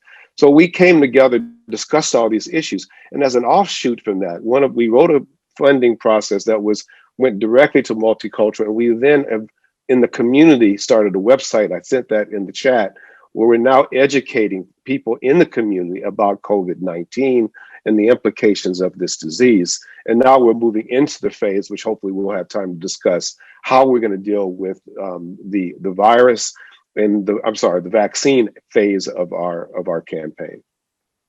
We met with the Biden and Harris transition program. They liked our concept, and the goal is to start similar task force throughout the country, because this has to be handled on a community level. And the goal is to have similar task force throughout the country with a similar theme. Thank you, Dr. Gillespie, and thank you, Dr. Stavern. Any of the other panelists want to comment on that question? This is a critical part when we talk about health outcomes and really intersecting that with alleviating justice. We're gonna circle back to these and as we kind of round it up in the end, but I did want to get to another couple of questions before we open it up to the question and answer period in the final part. Dr. Stavern, what strategies or approaches would you advise folks to use in pursuing just and equitable healthcare in COVID?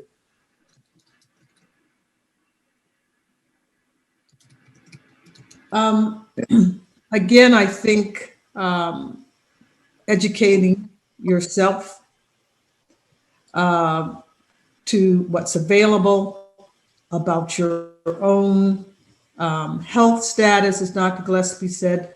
The more information that you have, I think the better equipped you are to navigate the system. I think in terms of health professionals, I really think we really need to make sure that we are the tools, or one of the tools that folks can use. I think Dr. Gillespie's work it's great, and the idea of task force are great. And we have to set an example, particularly with this idea with regards to vaccine. It's my arm, there's mine. I got my injection, and I was not being cavalier. I just had gone through the battle of people being anti-vaccine. So several people, I mean, I have a little arm pain, and I said, my ears are turning slightly green, but I won't talk about that until the morning. Being a little facetious because people do have this kind of fear that, you know, they're going to start growing horns or a second head. So again, it has to be education and trust. We're saying the same thing over again, but these are what has to be done. Education, trust, so that we can go forward and say, we've looked at the data, we feel comfortable with this particular vaccine, and you can take it. We've taken it. And I think that should be a platform for any strategy going forward is education and trust. Thank you, Dr. Stavern. So yeah, so this is the part, you know, where we talk about how we're advising folks in terms of pursuing their own health care and being proactive in that. Do any of our other panelists want to comment on this question? Dr. Mrna, I think the question speaks to action. Is that correct? Yes. Okay. Yes. I want to mention that one of the things I learned through this process is how we need to work to be more inclusive in our action and our goals as a healthcare community. That intersection between healthcare and social justice is not an easy one. It's not so intuitive. I remember during this process while we were out and supporting testing, we sat on 4 pillars to trust, build trust, test, provide as much testing as possible, where possible, to tether the community, not to trace them, because this is a time where we're all about contact tracing and we'll focus on tethering the community to what the community needs and cares about, and then to treat, to what Dr. Stavern was mentioning, being knowledgeable about the treatment options so that we can advocate for the right treatment options. But in doing all of that, the trust factor comes in our everyday relationship building that we have in our community. So it's not enough to just show up when there's a crisis, but we have to build those relationships ongoing. So in the beginning, our efforts were about getting out there to communities that we had already been working with through Shared Harvest, through other nonprofits who have been doing this social justice. And then when George Floyd was brought on in terms of its understanding from a national level, this murder and how that impacted justice, how that impacted racism, how it exploded, we were right there along the protest lines with the Black Lives Matter movement, providing testing. We were at the backdrop, not screaming what you need to do about your healthcare. We were listening in on the needs and the pains of the community so that the conversation about, well, how do I deal with this COVID while I hold up this sign? Like, where should I be sitting over here? And do you have a protest survival kit or something that I can go with me? All of that is part of the conversation of the community. So then it doesn't become a heavy climb when the vaccine drops and you're like, oh, you should get the vaccine. Well, who are you? And why are you asking me to get a vaccine? And how are you going to shoot up some kind of metal in there and detect where I'm going? I still got a couple protests to go to by the end of the year. So that is different than, oh, I saw you last month, or I came through your pop-up. What do you think about the vaccine? Well, let me tell you what I think about the vaccine. Or we have a conversation where, you were a community health partner that you're not even a physician, you're not in the healthcare, but you care about the community, you care about your health, and you've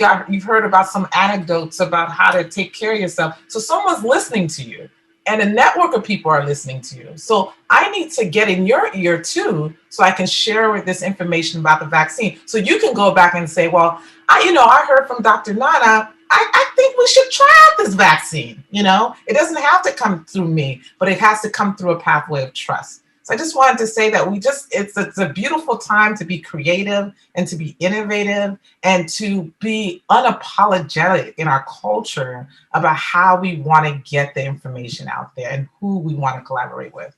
So important. I think we're going to move to the last question, but I think Dr. Mrna, you make a point of really listening we're not just saying go get the vaccination. We understand, of course, our history. Even some healthcare professionals I'll wait to see how the first round goes. And many of us, in many discussions I've had with those who know the biology, know the pathophysiology and the mechanisms of how it works, but are still somewhat leery. But this is different from some of the historical things. This is there's a number of Blacks in the trials that have been done for this vaccination and this vaccine. And what I do want to do at the end of our questions here is to kind of try to break this down a little bit more and explain some more about, have our panelists explain some more about some of the detailed parts of DNA, because we've had a lot of questions and concerns from the community as to whether this changes the DNA. Will this be reflected in future populations?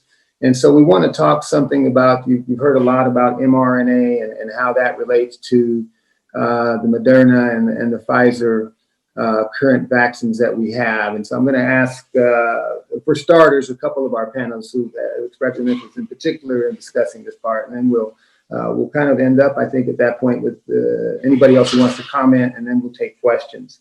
But I think, again, it is so important, and we as Black physicians and I know physicians of color as well we understand our history. We understand that there's justifiable hesitation, but we look at a risk benefit analysis, and the risk of getting COVID, particularly in our population, is just so much greater in terms of the manifestations of it, as opposed to the minimal overall effects that we've seen from the vaccinations. And there's no guarantees. I tell my patients all the time, we take risks when we walk out the door, when we cross the street, when we take medicine.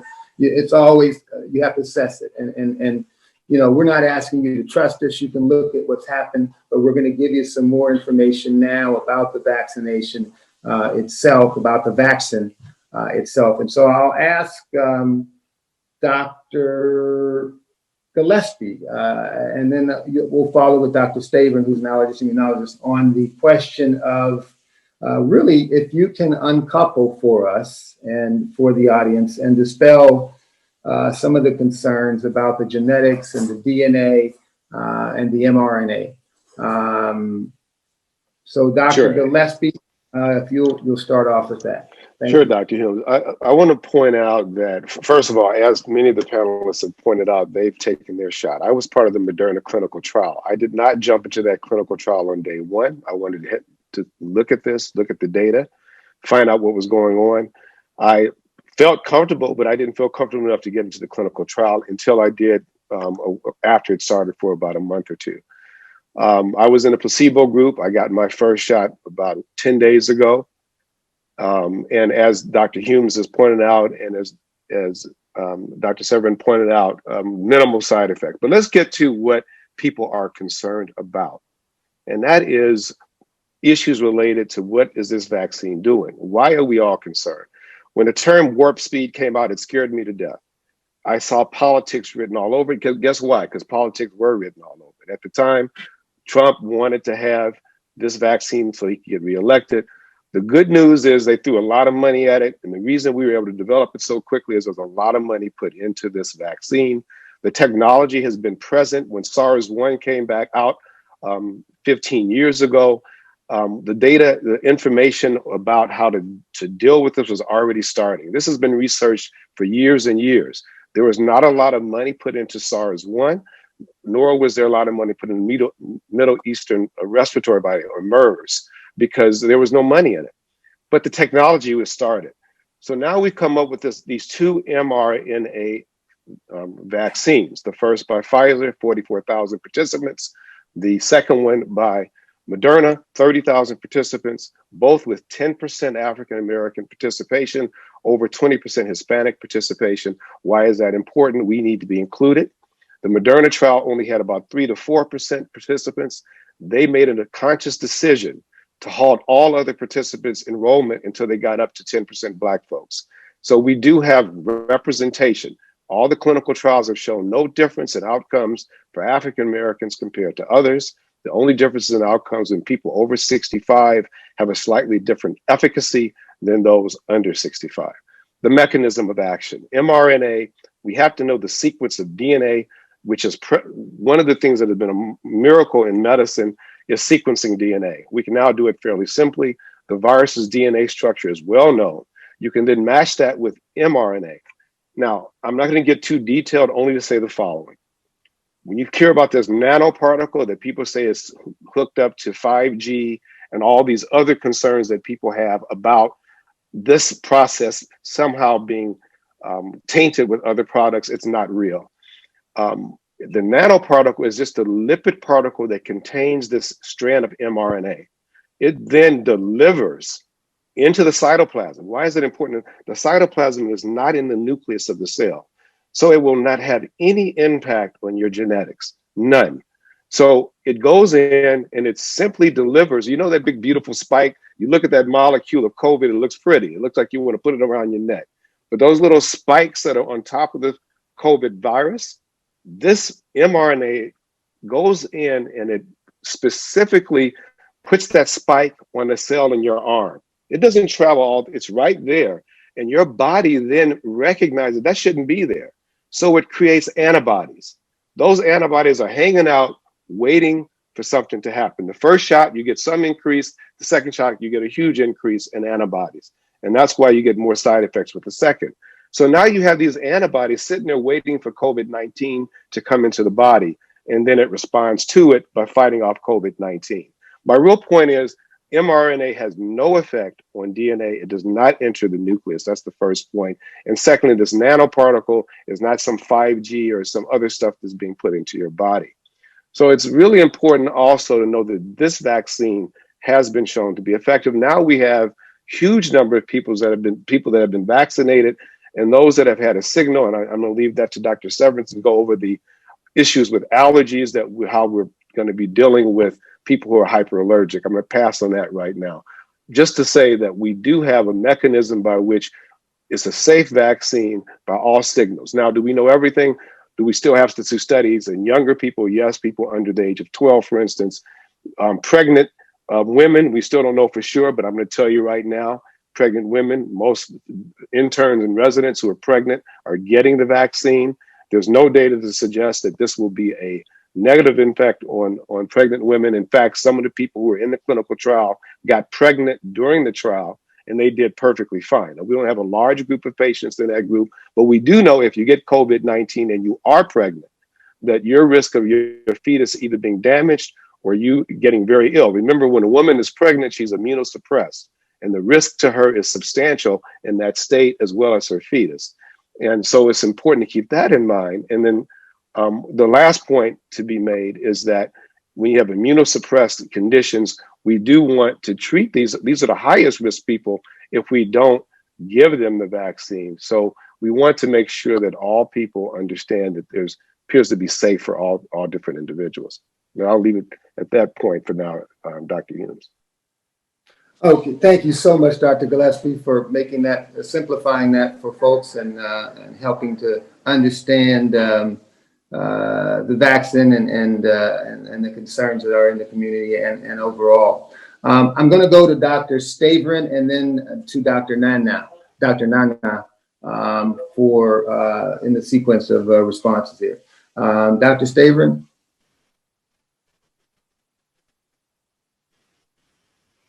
Yes, with regards to the immunology of the vaccine and reassuring people that it's not going to go in and try to recode your DNA. I know we're running a little low on time to say a couple of things regarding the allergic response or the anaphylaxis, which is a severe allergic response to the vaccine. But they did find that with the 2 COVID vaccines that we have, there is an increased incidence of allergic reactions and some severe allergic reactions, greater than the flu. But the point to be taken, it's still very rare. Approximately 99% of the people who receive the vaccine will not have this allergic response. I also want to tell you that if you have a mild to moderate allergic disease, if you have asthma, if you have hay fever, allergic rhinitis, if you have food allergies, if you have eczema, you can still receive that vaccine.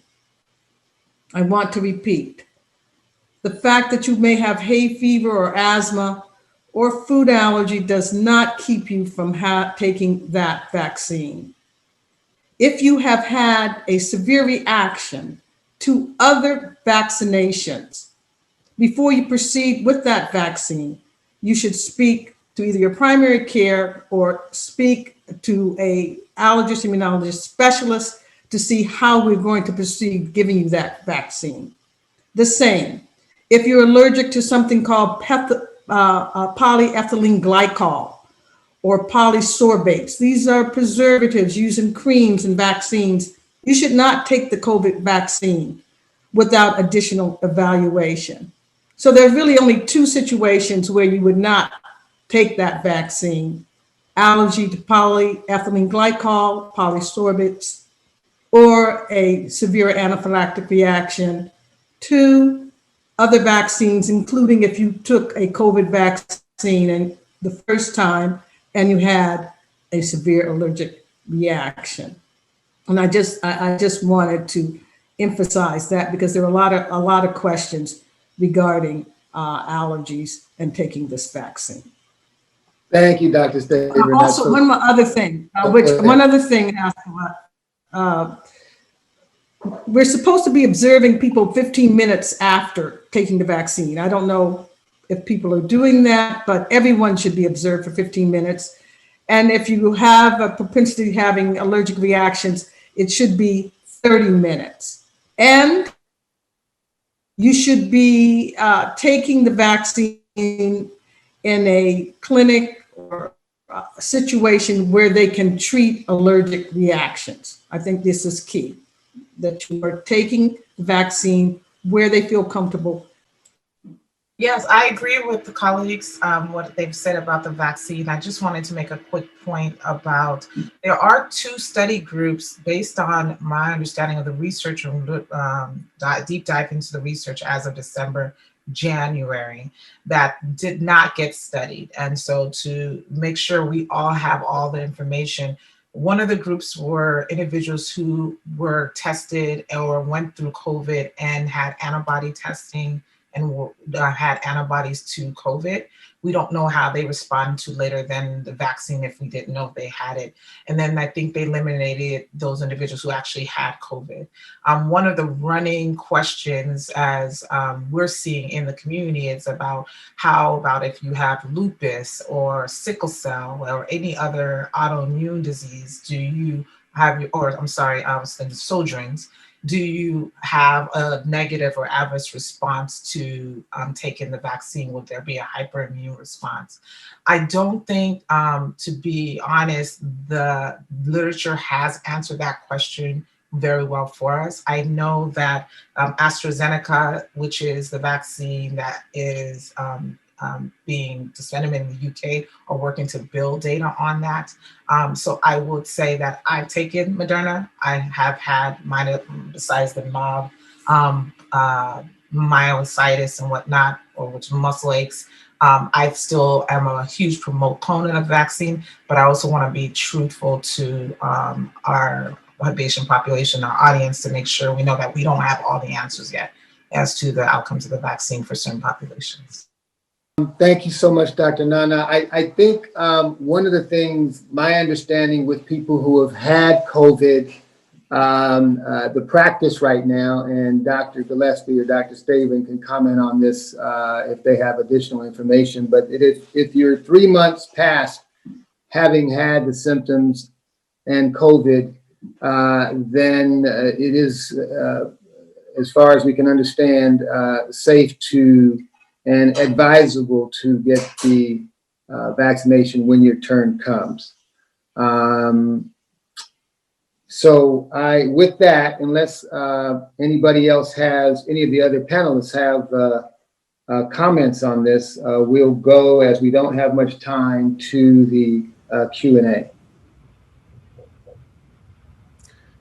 I just wanted to make a point about the clinical trial, Michelle, real quickly, that as you go in, we get tested frequently for COVID, and there are people who they did not entirely eliminate people from the trial if they indeed had COVID. It's an interesting concept because they did find folks that were in the trial that had COVID, but the study numbers are small.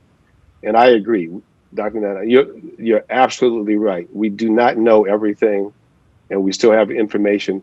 It's going to take a while to get all the data on different subgroups. All right. Well, can we move to the Q&A, Michelle, Sure. and then we'll do a quick closing Certainly. remarks here. So I'm gonna put out several questions the COVID topic has brought up. One question came from Tina.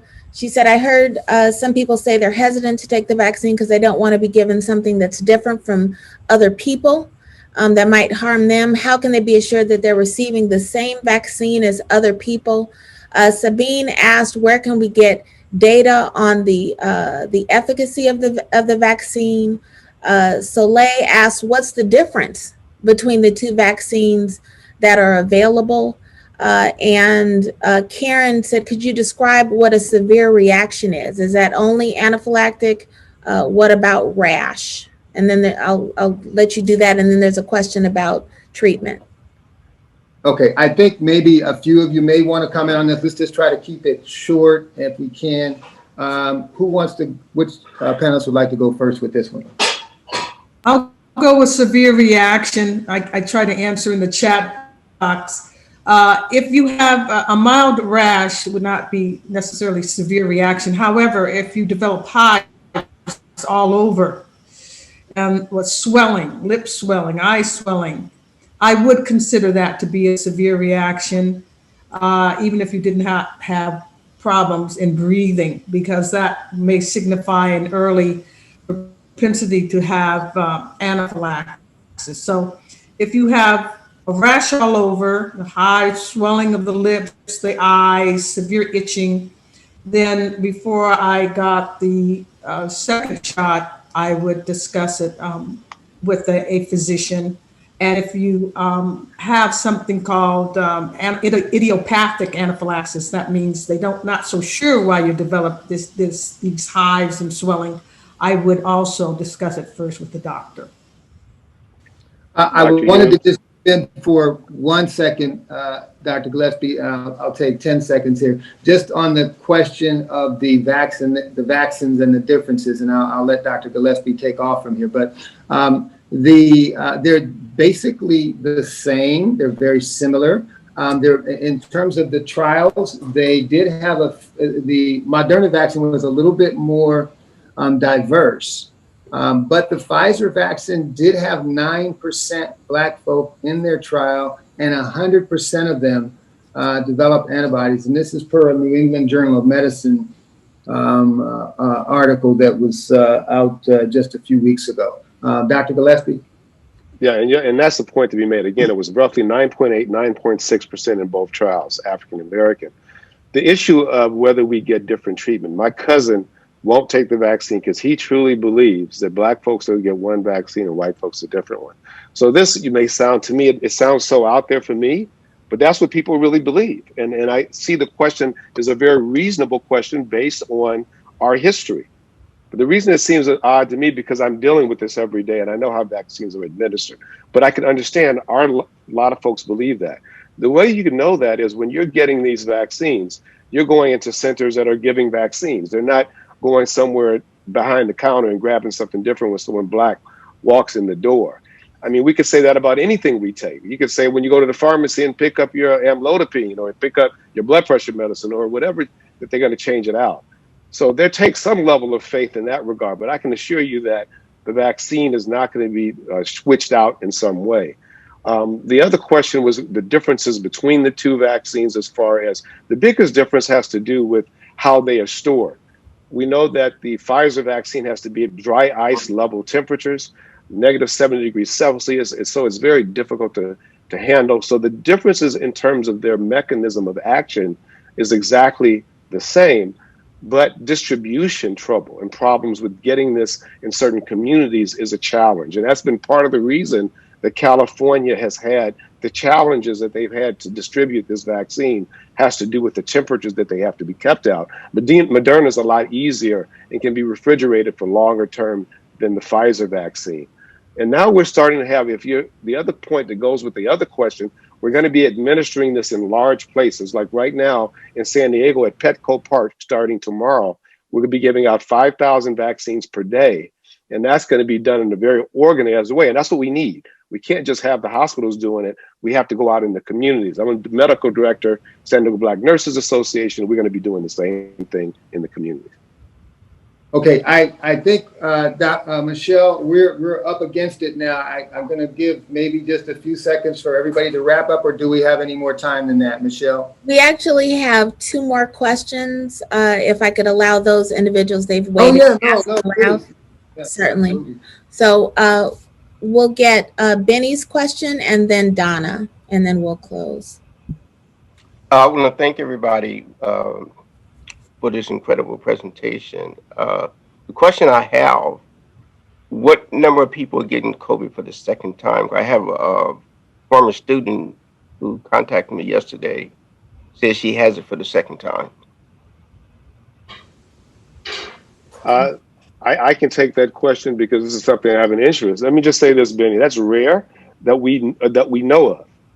Now, you have to understand that's rare that we know of. Let's just talk about quickly the antibody response. When one gets infected with COVID, you'll get an antibody response, but that response is variable in terms of the level of antibody response. And we know that the vaccine does in most cases elicit a higher antibody response. Why is that important? There have been some people that lose that antibody response, and Dr. Humes alluded to this. Typically after that 90-day is what we think. It could be longer for some people, it could be shorter for others. So you can see if you lose your antibody response after 90 days, the longer this disease goes on, you're going to see more people who are going to get it a second time around. It just makes sense because they no longer have the response to cover it. So the answer is yes, it can happen a second time. Has it been reported a lot in the answer is no. And then we'll be curious to figure out how her diagnosis was made. I want to make a point that when you are positive for COVID, you can stay positive for 3 months. That's why we don't automatically retest people. Your infective rate is after you've been afebrile, no fever for 24 hours, 10 days after that is our guidelines, except for in more immunocompromised people. It could be longer. But the real point is, if you test positive 2 months apart, that doesn't mean you necessarily had it twice. It just means you are no longer infectious at that 2-month point, but you can still be positive if I tested you. Okay. Can I just add a little point to that too? I think in the interest of this being our intersection of social justice, so this is where structural racism and access to testing and types of testing is so critical and important for our community, as we highlight.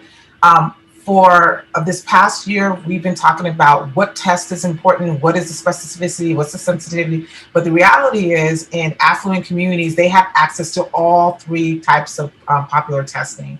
But in low-income communities, there's been only 1 type of testing that's been available. Some of the test kits have shown to be lower sensitivity, and that is a problem. When we're talking about vaccinations, there are few communities of color that even have had access to serology and antibody testing even before the vaccination. With COVID MD, we do both serology testing, PCR testing, and antigen testing because we want everybody to have access to the full breadth of information so they can be well informed. Thank you. Thank you, Dr. The next question comes from Donna Osby, and we'll let her ask that question. Okay, thank you so much, everybody, for today. Now I have 2 questions, but I think I'll ask the first one real quick about the COVID. I was just wondering if you could tell me if you already have an autoimmune deficiency, such as low white blood cell count, would you still recommend that people have the COVID vaccine? You mentioned something about monoclonal. So let's say someone has MGUS, would you recommend that they still take the vaccine? Dr. Stavern? Gillespie, do you, Dr. Nana? Dr. Stavron, why don't you take that to start? Yeah, I think that those patients, though the present two vaccines work differently than previous vaccines that were live or attenuated, for those who have severe immune compromise situations, and the question of low white blood cell count would probably go in that category. I would probably seek additional medical evaluation prior to the vaccine. As we said, we don't know everything about the vaccine. It would be difficult, particularly not knowing your total history or what's going on with regards to the white count, to give a recommendation, plus or minus, about the vaccine, other than I think additional evaluation should be done prior to getting it. Yeah, I mean, go ahead, Dr. Gillespie. No, I was just going to say, Dr. Nana brought this up eloquently earlier. We don't know all the answers, but one thing we do know is the impact on people who are immunocompromised if they get COVID-19. We know the outcomes there. And my personal feeling about that, yes, is there an increased risk? And yes, you definitely have to get more information, as Dr. Stavron pointed out. But when it comes right down to it, you have to weigh your risk versus benefit and what happens if you actually get COVID-19 and you are immunocompromised. And yeah,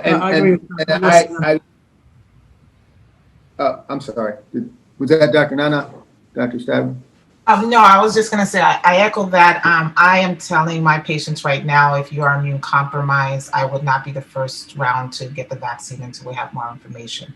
And that is very critical to the point that assuming your health status right now is completely stable. There's a lot of different things that we compile to assess your positive predictive value that you are going to survive a COVID infection. But with just, if I had to do a blanket statement, I am not for vaccinating people who are immune compromised at this time.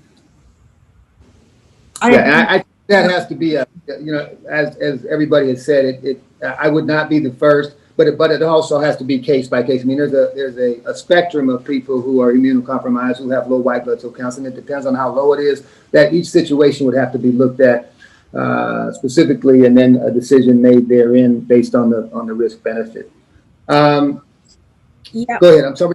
Sure. So I wanted to get in.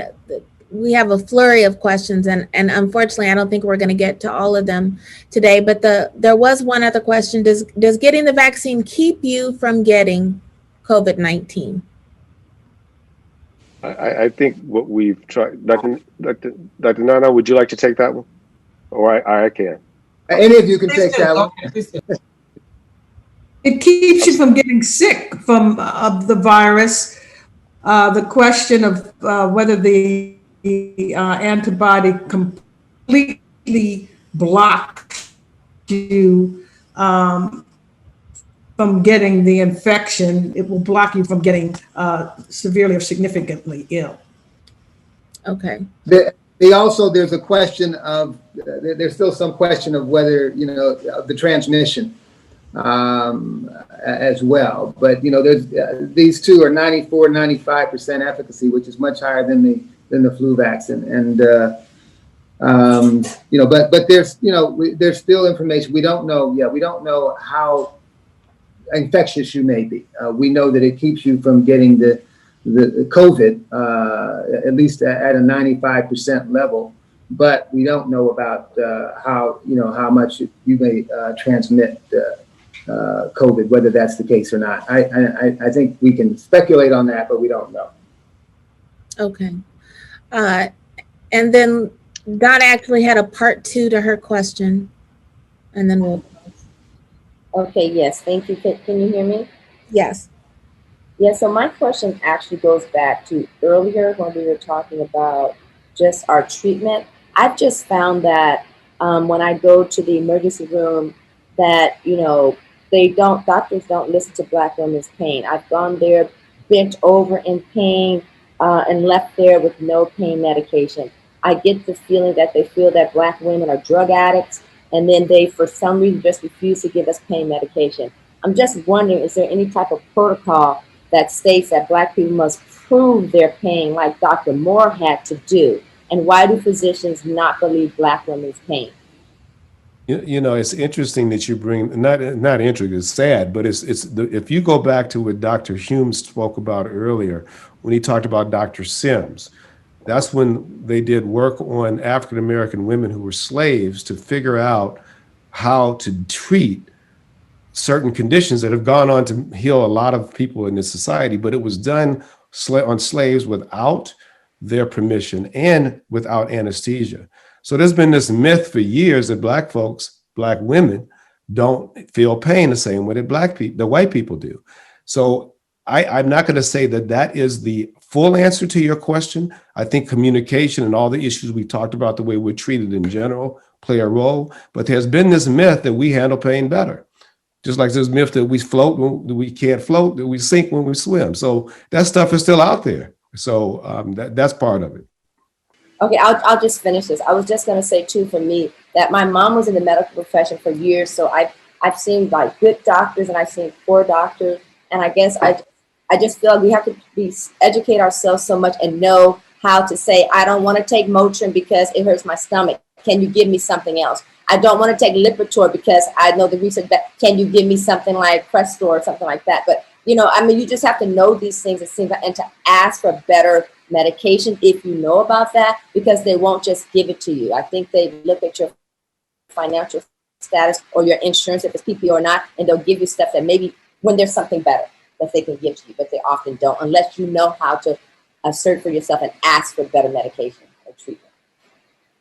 Yeah, I do a lot of pain management in physical medicine, and what I tell my patients and my family and friends is what you don't want to do, and the implicit bias is there. It's well documented with pain medications being given to Black folk. But what you don't want to do, just one little thing you don't want to do is walk in the door identifying that you want Percocet or Norco or Dilaudid.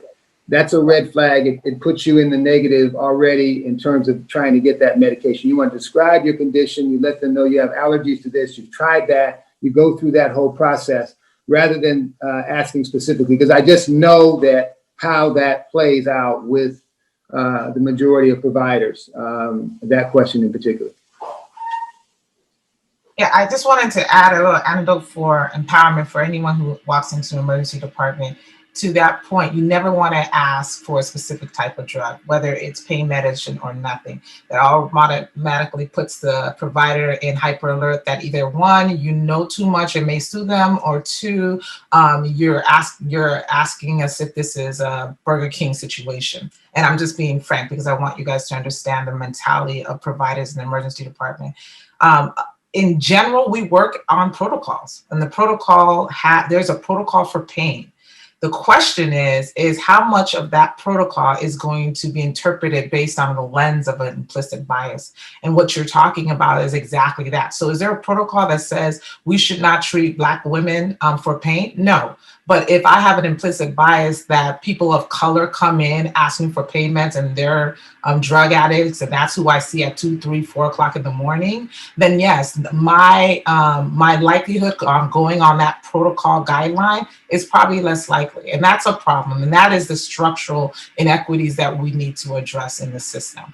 But to your point, if you are aware of the protocols, and if you are aware of, you may have a pain plan, if you have a chronic illness, you can alert that provider and say, hey, I have sickle cell. I have been working with the pain management specialist. This is a copy of my pain protocol. I'm at a 6 out of 10 today. I don't want to get to a 9 out of 10 today. How can we work together to make sure that doesn't happen? And that's a different type of relationship you're building with that provider. The other deficit about being in an emergency department is that is not your primary care provider. Every single time you walk in, you'll see another person. If you're lucky, you'll see the person maybe 2 or 3 times.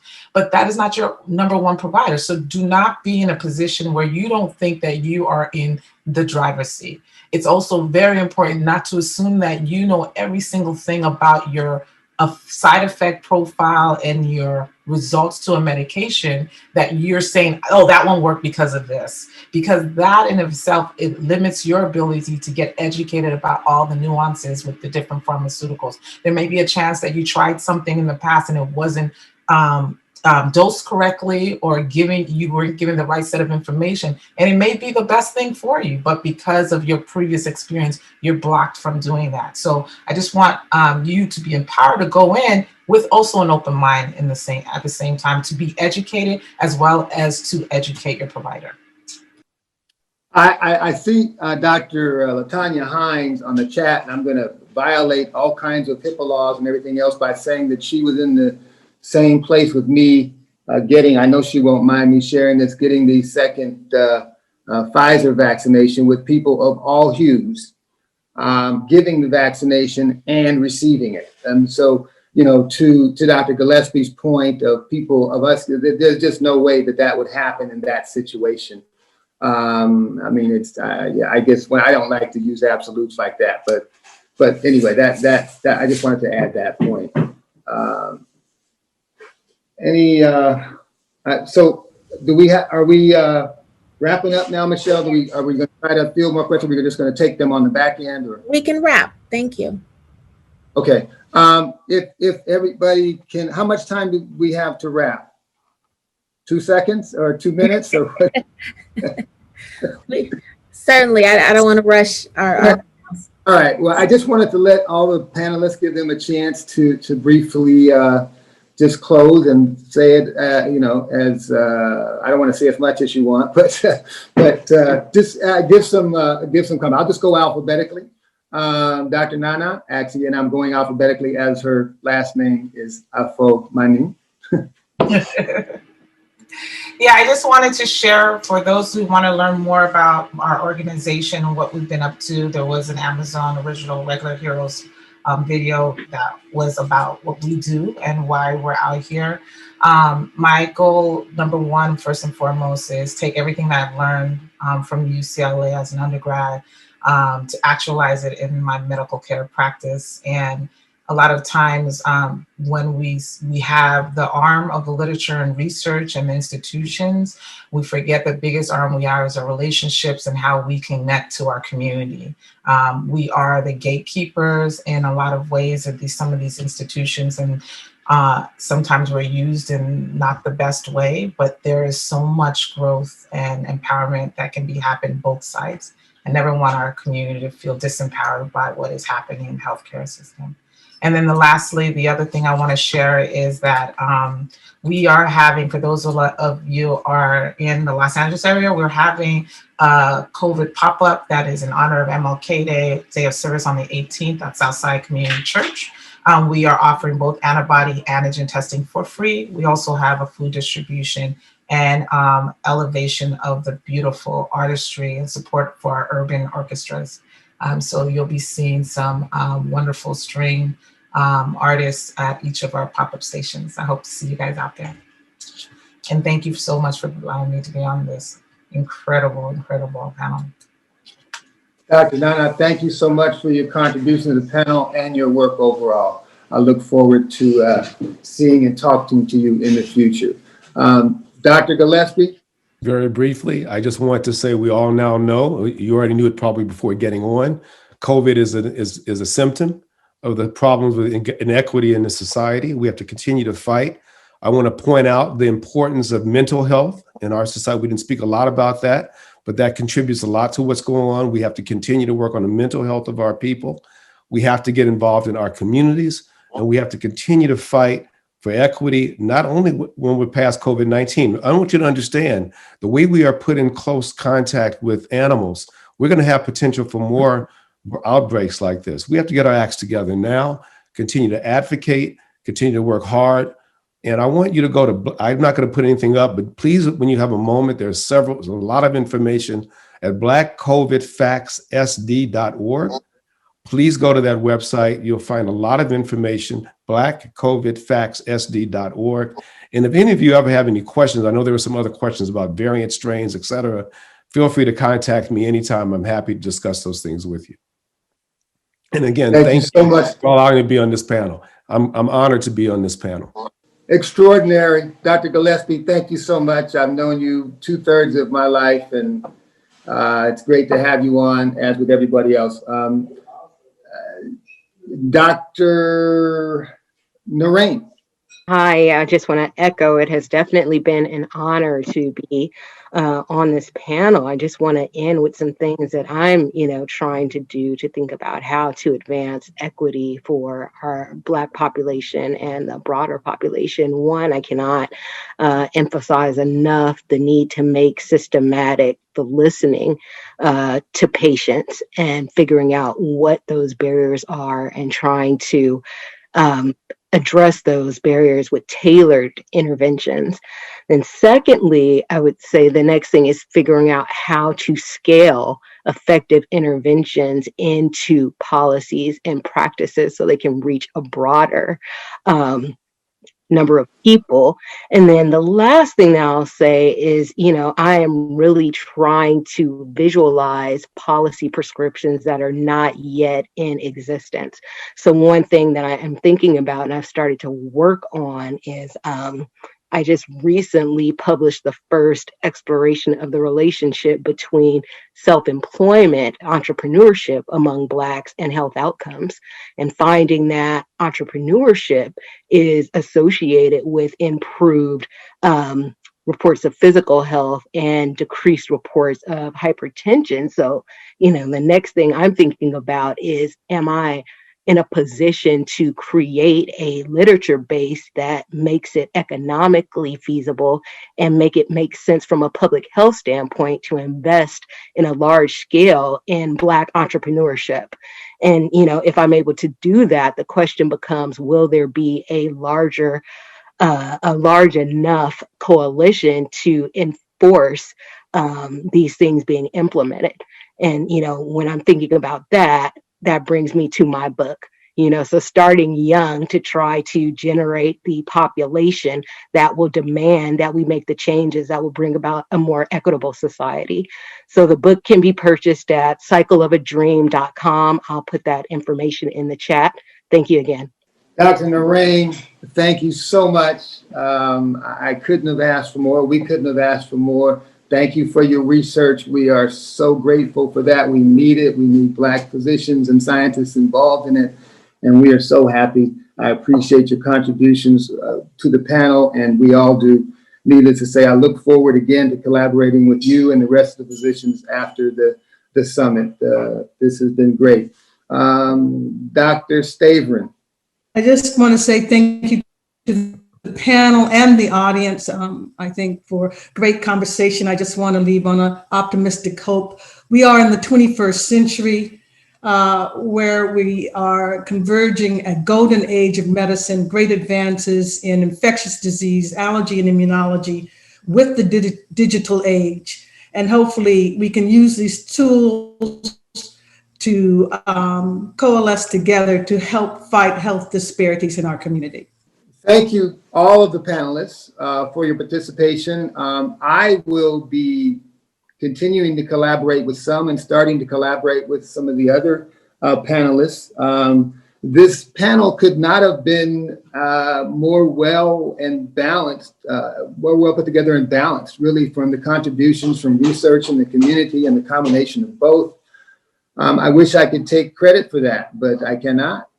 It happened that way, and these are all Bruins, whether they did their residency there or whether they were undergrads and medical school and residency and now teach. From my standpoint, again, I'm going to collaborate with that. I will continue to work with the place that I work with, Kaiser, and also with two very strong Black women, Black Bruins, Dr. Latanya Hines and Dr. Roberta Doucet, who have been at the forefront of us trying to increase the numbers of Black healthcare workers and physicians at Kaiser, which is a bottleneck for Black physicians because it is becoming increasingly the opportunity for folks to practice, and the opportunity to set up a shingle somewhere and open up your office just takes so much money. So we are working on that. We are trying to work throughout Southern California on that.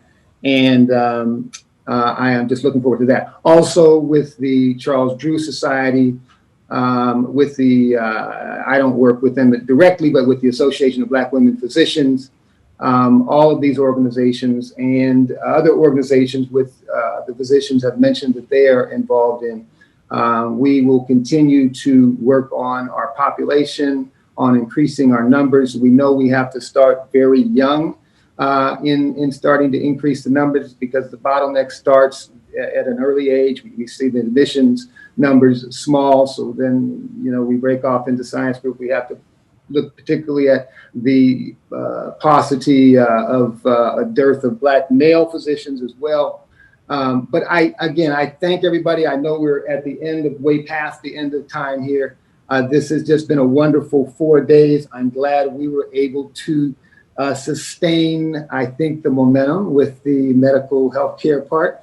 And we will answer all questions. Everybody here has a connection here with everybody on the panel, and I do as well now. So we will continue the discussion and answer questions until there are no more. Thank you so much. Have a wonderful Sunday. Michelle, I thank you. I thank Bobby, Mrna. Could not have done this clearly without you. Thank you for bringing the Dr. Mrna and Dr. Narain on. And I am just, I'm very happy. Couldn't be happier with this, but we have so much work to do. So, and we will. Thank you, Haskell. Thank you, Haskell, so much. I want to take this time first to thank our panelists today. You guys have been phenomenal in the information that you've shared and the sensitivity that you've had towards the questions. So we appreciate you. This is obviously exposed that we need to have this in a larger scale for a larger audience. And so we may be reaching back out to you again in the future. Thank you again, Haskell. Thank you, Mrna, for helping to coordinate this. I want to give credit where credit is due. We've done, over this 4 days, we've done 6 panels. We've covered social justice in art. We've covered it in gender identity. We've covered it in sports. We've covered it in education, in social situations, and now in healthcare. The idea really was that we show all the places and where social justice needs to be fought. And so hopefully you found some place across this 4 days that you said, you know what, that's where I want to dig in. That's where I want to fight for social justice for our community. That is the ultimate goal of what we're doing. As we move into 2021, please consider, we've said in the chat, join UBAA, become a donor, a member, a supporter in all the ways that you can. We so appreciate that support as we continue this work. And lastly, I just want to say thank you again to our officers, our board, for their undying commitment to UBAA, and to you as participants for all of your participation across this time. We hope to see you again very, very soon in the future. Be safe until then. Thank you, guys.